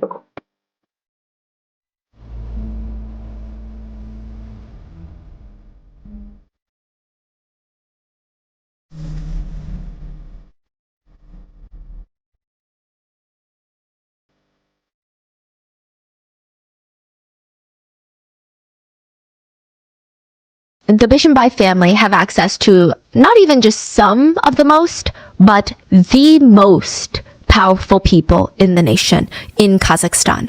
Forget money. I mean, the power of those connections is almost infinite. And of course, they're deploying their financial resources as well. They're buying out journalists. They're trying to buy the media into running the story that they want, running the narrative, paying people to start writing salacious stories about Sultanate that never happened. They're executing a full-blown smear campaign against the victim that Bishimbai killed. Aytbek, Sultanate's brother, said, "We are facing a really tough enemy, one who is capable, who is smart, and who is financially powerful." One of the first times that Aytbek laughed after his sister passed was when he was reading the news. And it's not a good laugh. In Korean, we have a word called oyopso. It just means so ridiculous that it warrants, you can do nothing but like let out a laugh. It was one of those laughs. Nothing's funny about this, but Aytbek is just laughing because his life feels over already. He lost one of the few people that he cares about. What next? Because plastered all over the news at that point is the allegation that Aytbek tried to essay Bishimbai's 10-year-old daughter. The word pedophilia is thrown around in every article, but Aytbek feels numb, truly. Like all he can do is laugh. Yeah, okay, Sultanate threw herself up against the wall. She hit her head on the toilet seat. They're going to plant drugs to slander her name. Aytbek did what to a 10-year-old? I mean, there is nothing too dirty, too low for these people. Within, I want to say, not even a few hours, a new social media post about the allegations against Aytbek start going viral. It was made by Nazim. Nazim is Bishimbai's second wife. Nazim is mother to that 10-year-old. She comes forward on Instagram to discuss the allegations made against Sultanate's brother Aytbek. She stated, "It is clear someone wants to discredit the brother of Sultanate, the murder victim. It is so easy to slander and slander for them. No conscience, no soul, no heart. These false allegations make Sultanate's death 100 times more painful. And now in order to protect even my minor children's honor and dignity, I am forced to defend myself and my daughter publicly. My children have not only lost their stepmother, Sultanate, whom they love dearly, but also their father, Bishimbai. Some kind of demonic show is going on, and they have already tried to throw me and my daughter into the furnace." Bishimbai's second wife and the mother of the 10-year-old girl exposed the allegations as being entirely false. And in case, let me just be clear, the allegations made against Aytbek are entirely false, have been debunked, even by the 10-year-old's mother. And I know that some Bishimbai supporters might try to spin this narrative. I don't think he has any supporters. The journalist that he pays might try to spin the narrative that of course the second wife doesn't like Bishimbai. She divorced him. Of course she's going to go against him. But when they were married, Bishimbai was on trial for bribery and corruption. Remember that trial? She was his attorney. What? The wife was the attorney? She's a public defender. She was his attorney and she went to war for this man in court. Wow. Someone who is familiar with both cases said the second wife, Nazim, she fought like a tigress in his previous legal battles for Bishimbai. Do you think that she would remain silent if someone tried to essay her daughter? But that didn't stop people from Bishimbai's side for pushing this narrative out. Aytbek said the worst part about the allegations for him, though, honestly was the fact that Bishimbai was willing to use his own daughter, a minor, in these dirty games that he's playing, using his own daughter like an instrument in the media. It's very unfair to this 10-year-old child who's already going through a lot. Side note, remember that fight between Sultanate's brother and Bishimbai at the apartment when the brother got the pictures? Yeah. This is so telling. But Aytbek said, during that fight, he did not see Bishimbai as aggressive and as powerful as he was in the CCTV footage of the restaurant. Meaning, when he's fighting someone his own size, when he's on equal footing physically, he's not that brave. Nazim, Bishimbai's second wife, released a text message from her daughter that she shares with Bishimbaev. The 10-year-old? Yeah, and the 10-year-old had texted Sultanat April 2024, 5 months after Sultanat's death. And she is still texting Sultanat, her stepmom. And the message reads, I miss you very much. Dad is a terrible person. It is a terrible and shameful thing to do to beat women. And I love you. Bishimbaev's ex-wife released the message to the public. She also released Sultanat's very first message to her, which I'm sure it's very tricky to be the new young wife, to reach out to your husband's ex-wife. But Sultanat texted Nazim, Hello Nazim, this is Sultanat. I am grateful to you for the fact that your children treat me so well. I am sincerely impressed by them. They are very kind and well-mannered. I know that that is your achievement, and I treat you with only the utmost respect. If you don't mind, I would love to get to know each other sometime. Nazim, the ex-wife, would make a public statement after Sultanat's death. She said, almost 6 months later, after Sultanat has died, my daughter still texts her. Sometimes she will text Sultanat pictures of her food that she's eating, her favorite dessert, and other times she will try to call Sultanat, but there is no answer. Do the kids know? They know. Yeah. Nazim, the ex-wife, was the same one, like I said, that defended Bishimbaev during his corruption trial. But now she's defending Bishimbaev's third wife, her children's stepmother. She told the press about her relationship with Bishimbaev. It was horrible. He would steal her phone from her, throw it in the toilet so that she can't contact anyone for help. He would grab the toilet seat. You know how it's kind of bolted on there? He would yank it off, tear it off the toilet, and throw the whole porcelain seat at Nazim. She would have to run away and lock herself in the kitchen. He would pound on the door till it felt like it was going to break down. She didn't even know what he was capable at this point. He had these explosive tendencies. If Nazim did not sew his buttons on his shirt perfectly, he would get violent. If his socks were not washed to be the absolute crisp white socks that he preferred, he would get violent. Nazim never knew when he was going to get violent, what mood he was going to be in. And he was just so toxic. She also mentioned that he kept her sleep deprived. And even while she was his defense attorney during his corruption trial, he was having a full-blown affair. Every day, Nazim said she lived in fight, flight, or freeze mode, and she felt that Sultanat likely had a very similar experience. Except, for some reason, Bishimbaev let Nazim go. Maybe it was for the children. Maybe he was already having too many affairs that he can't even count. Or perhaps for no reason at all. When Nazim requested a divorce, it was somewhat amicable, and the two would remain co-parenting. Nazim was able to get out with her life, but Sultanat would not. Bishimbaev is very interesting in the sense that he just never gives up. I mean, every single allegation is debunked, refuted, but he is still pumping out allegation after allegation against Sultanat's family, alleging that they're getting paid for interviews. They are not. We interviewed Aytbek, Sultanat's brother. There was no monetary exchange in any sort of way. He spoke with us after a long day in court, running off of 2 hours of sleep. He still spoke with us because we wanted to know more about his sister. I asked Aytbek, which accusation has Bishimbaev made that hurt your family the most? Honestly, yeah, I was expecting the pedophilia one. But he responded, all the allegations against us, we are here to face it and answer. We can break the allegations with facts and documents, say this is a lie, show that this is a lie. We can show the truth, we can fight for ourselves. But Sultanat is not here to fight for herself. She's gone. And now they're trying to make my sister's name as dirty as possible. She was an alcoholic, addicted, drug addicted, stuff like this. She was a slut, she was an escort. Bishimbaev would say these words. She was fucking this guy. She was fucking that guy. We're all in the courtroom and he's saying these things. It was hard to hear, but when he started putting that kind of lies, like at some point we start laughing, and it became simultaneously. Like my parents behind me, and I was sitting like at the desk, and when he said some lie, we've been so much laughing. It was not everyone understood why we laughed, but only because his accusation is so absurd, and we are seeing that he's putting his words in Sultanat's mouth. So he's saying that she said that she did that, while in real it was on the contrary, his mistakes, his dealings, his words, and that's crazy, but it also hurts. Bishimbaev has made it his life mission to smear her name through the mud. He alleges that Sultanat had mental health issues that she inherited from her father. He stated it was a, quote, nervous disease passed on by her father. On top of that, he stated that Sultanat was drinking, using drugs to help with her mental health problems, but that only made it worse because she was self-medicating. That's why she was so unhinged. He was just trying to save her. Sultanat's family went to a doctor to show proof that there's no history of mental illness in their family. Bishimbaev also claimed that she was on antipsychotics. That's why she died the night of her death, because that mixed with alcohol was not good. She was never prescribed any antipsychotics and there were none in her system when she died. Not that it would matter either way. Then the allegation changed to, oh yeah, well, Sultanat was just a raging alcoholic who just binge drink nonstop. She just gets violent when she's drunk. She was dancing on the table and she fell off and hit her head. Yeah, and then she would hit the wall, she would hit the toilet, she was just a messy, messy drunk. The autopsy clearly states the extent of her injuries could not have been caused by a single fall. A number of her injuries could have been caused prior to the day and time of her death as well. Her toxicology screens were clear and her blood alcohol levels were so minimal they could not even suggest impairment. Not that it would matter. Obviously, the autopsy results do not lie, but Bishimbaev does. So he changes his tactic. He's like, forget science. Let's go with gold digging. The narrative starts being spread that Sultanat is just a lazy gold digger who was never happy. She never had enough. She wanted more. But what does she have to be upset about?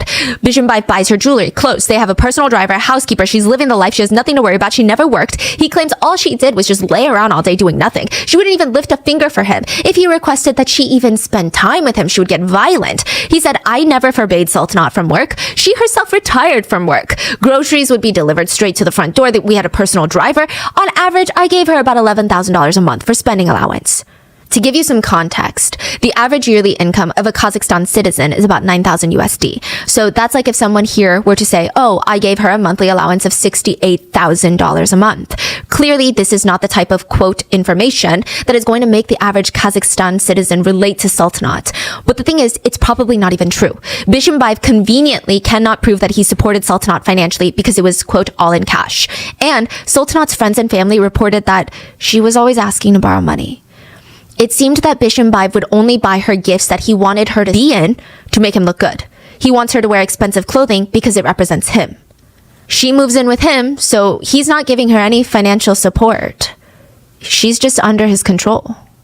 Additionally, that might be why they never officially registered their marriage. He did not want her to have the legal rights that a wife would have over his assets and income. Bishimbaev also tried to allege that Sultanat only dated married men. She was a homewrecker, and when he found out about it, he confronted her and asked her why. Why must you live like that? She responded, she needs the money. He claims the truth is bitter. Bishimbaev would not know the truth if it hit him in the face. But sadly, some people ran with this narrative. Some netizens commented, yes, if she hadn't been so eager to marry someone so powerful and just married an average guy, she probably would be alive right now. Then there were allegations that Sultanat was cheating on Bishimbaev and apparently she was pregnant, clearly false, and also very easily disproven with the autopsy that she was not pregnant. I mean, the whole thing is a massive smear campaign against Sultanat. As of right now, he has this whole news story for November 9th. He states that, you know what, my version 1, let's forget about it.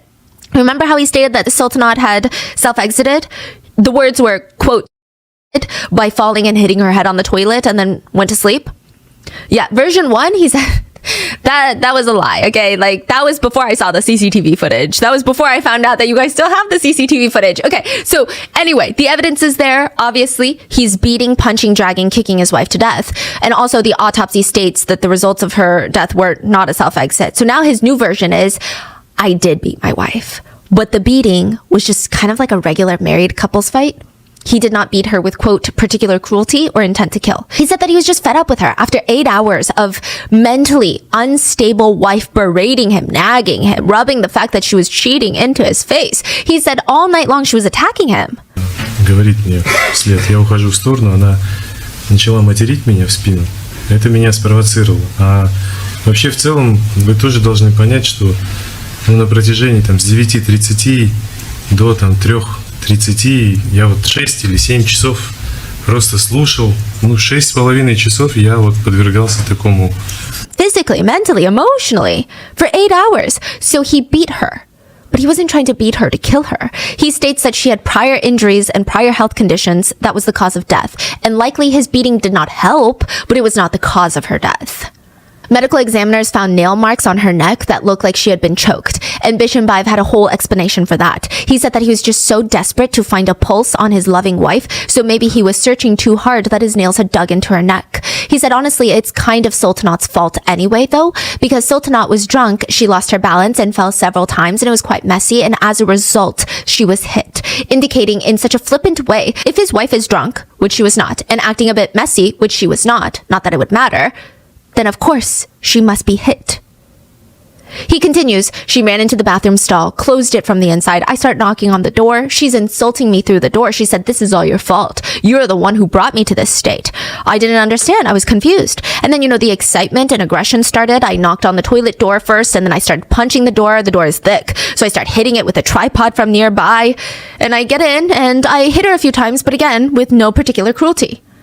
And as for why he called a psychic instead of calling for help for his dying wife, he said, yeah, that was a big mistake on my part.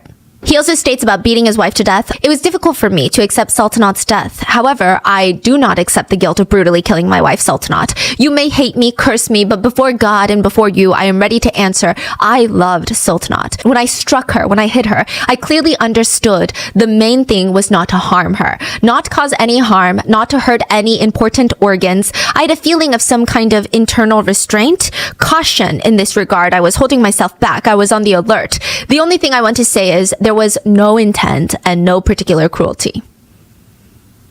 And not all the injuries were caused by him. Bishimbayev said she threw herself at objects with her fists and legs. I've never seen anything like it.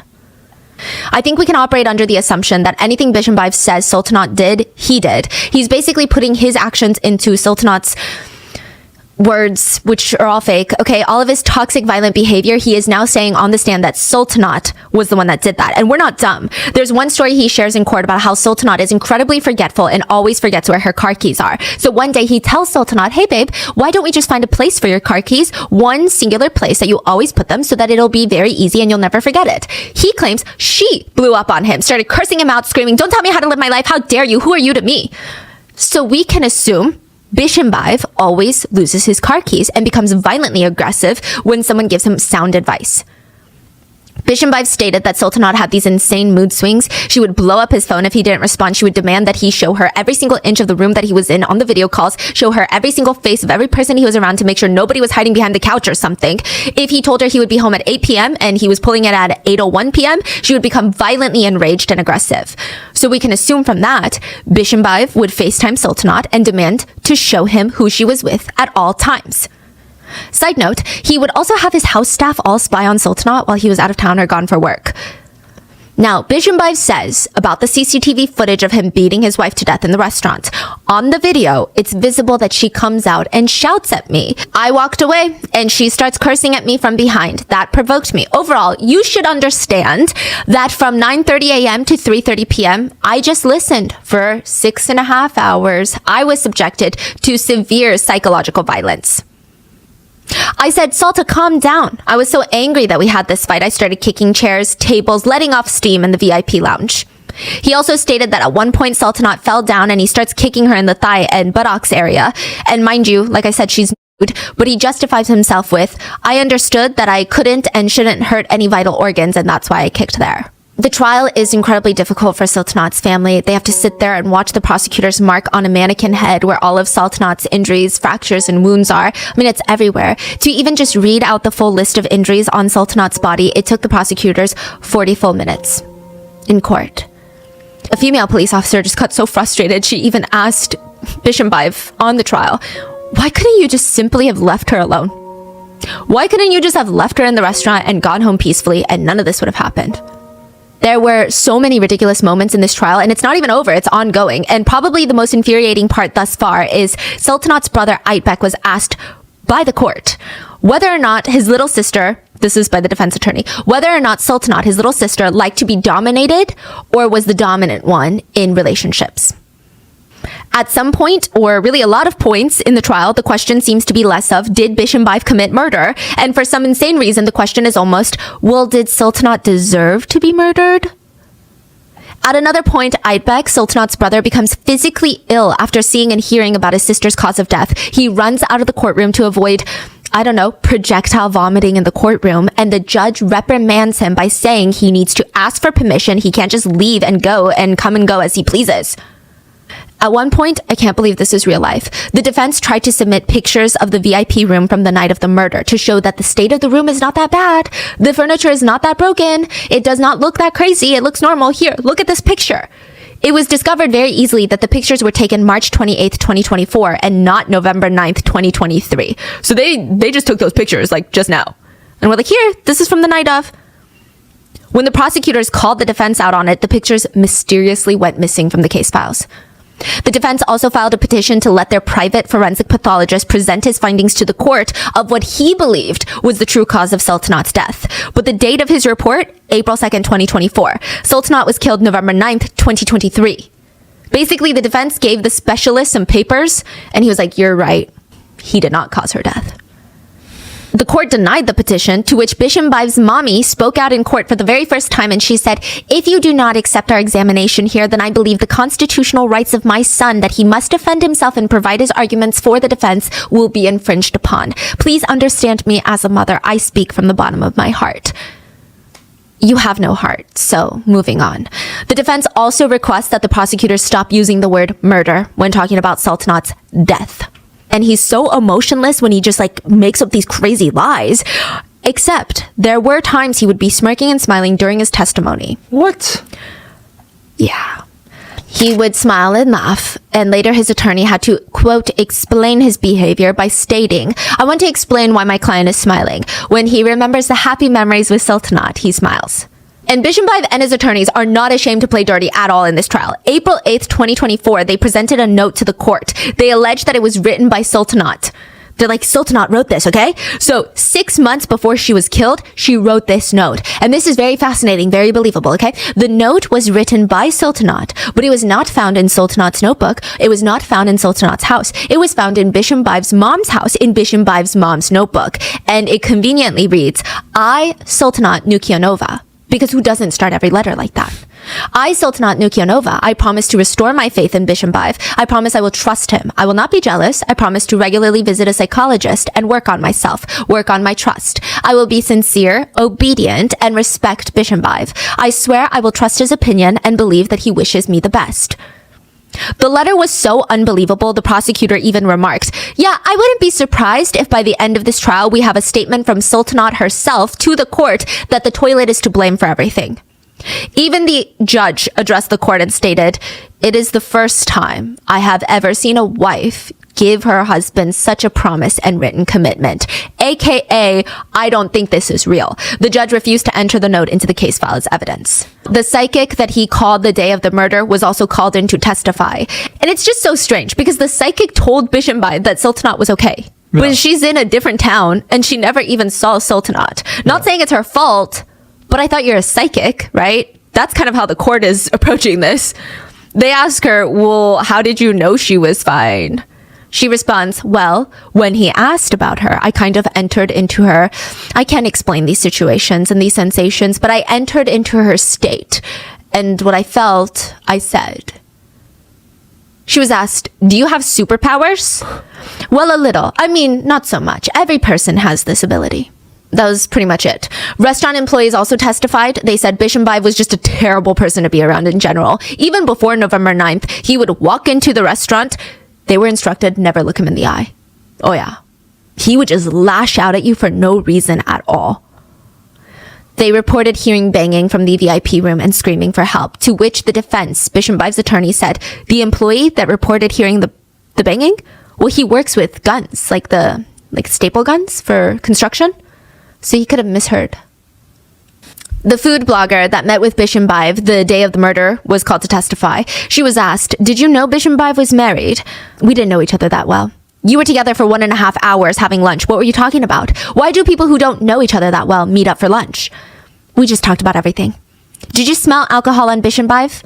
He was normal. I wasn't sniffing. Sultanat's assistant. I thought you say you smell like Rose. That was an accident, she would later claim. Oh. Yeah, her whole thing is very suspicious as well. Sultanat's assistant testified and confirmed Bishimbaev was constantly violent. She said the first time she saw the marks were July 5th, 2023, 4 months before Sultanat was killed.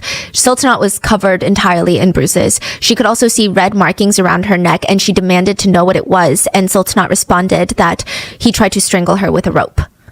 One of Sultanat's friends presented a text message to the court during her testimony, and it's from Sultanat. It reads, I feel sorry for Bishimbaev. He's really injured and sick, and I kind of tried to help him, but I think I'm ruining myself.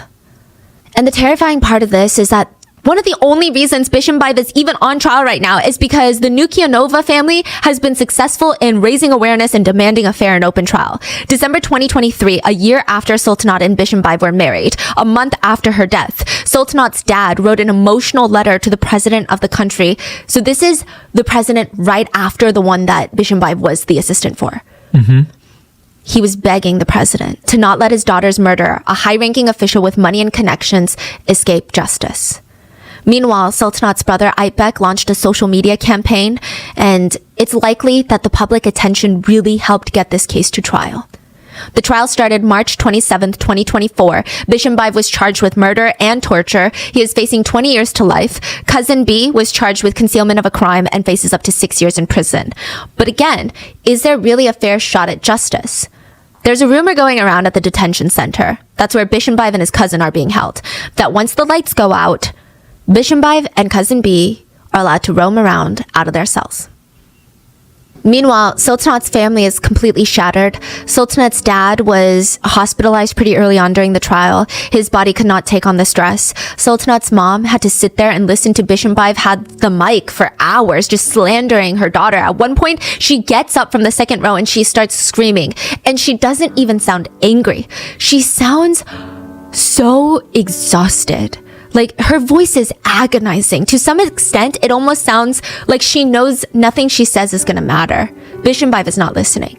She screams, "I haven't seen my daughter. I didn't get to bury her. I haven't seen my daughter. How can you say that you beat her without particular cruelty? How can you say such a thing? You were killing her for several hours. 8 hours you were killing her."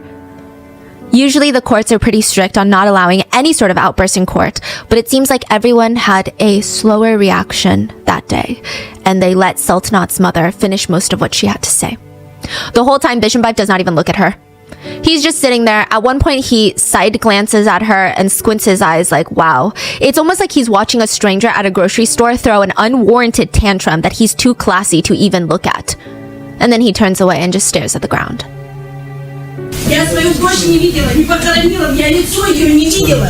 Какой без особой жестокости ты ее бил? Как ты можешь такое говорить? Ты убивал ее несколько Так, пожалуйста, пройдите в другое помещение. Прошу вас. As of filming this video, the trial has continued on, and it's pretty unclear when the jury will deliberate. Aytbek, Sultanat's brother, said the biggest thing that Bishimbayev cares about right now is the public's opinion of him. Now, I would never suggest anybody leave any sort of hateful comment anywhere. I don't think that's appropriate. But I do think it would be very nice if we all went over to the live stream trial and commented our honest opinions of Bishimbayev. Also because just to show that everybody's watching this, that everybody cares, and everyone is going to hold every single person in that room accountable if justice is not served. Bishimbayev will be remembered as a Nepo baby lying killer, while Sultanat's legacy is, well, there's so many things, but one of them is a monumental law that was passed, appropriately named Sultanat's Law. Signed by the president of Kazakhstan in April of 2024, it strengthens protections for women, increases punishments for assault, child abuse, and essay for minors, as well as bullying. This is a huge deal, considering in 2017, Kazakhstan had previously decriminalized beatings and minor physical damage assaults. And a lot of that mainly impacted domestic violence, meaning you could assault your partner and just get a small fine or a weekend in jail. What? Sultanat's law reverses that and increases penalties and charges for offenders. Bishimbayev is facing 20 years to life in prison, which honestly, I don't know if that matters because last time he was sentenced to 10 years and let out in 2. And the most infuriating part is that had Bishimbayev been forced to serve his full sentence, he likely would have never met Sultanat. I asked Sultanat's brother if Sultanat was watching over him right now, what he thought she would say to him. And I don't know if the question was too much. I told him he could skip it, but immediately his eyes went up as if he was seeing Sultanat. And he said, I just hope that she would say I'm doing the right thing in terms of justice, in terms of, I believe she would tell me that I'm doing good. Yeah, I hope so. I don't know how to answer this. I hope that she would say that I'm doing the right thing in terms of the justice, in terms of I believe she would told me that I'm doing good. I hope so. I feel like through this case, Aytbek has almost turned into an older brother figure, not just for Sultanat, but for a lot of women in Kazakhstan. And I think Sultanat would be very proud of him. And also smiling about his birth charts, because she was right. I'm going to link his social media down in the description and in the comments so you guys can get the latest updates from him, but also to show support. There were a few scammers trying to use Sultanat's name to get donations, but as of right now, there are currently no fundraising campaigns or donation systems set up for Sultanat's case. But if that changes, you're going to find out through Aytbek. I also asked him what we can do to help. If there's anything, just one thing that we can do. And he said, when everything first happened,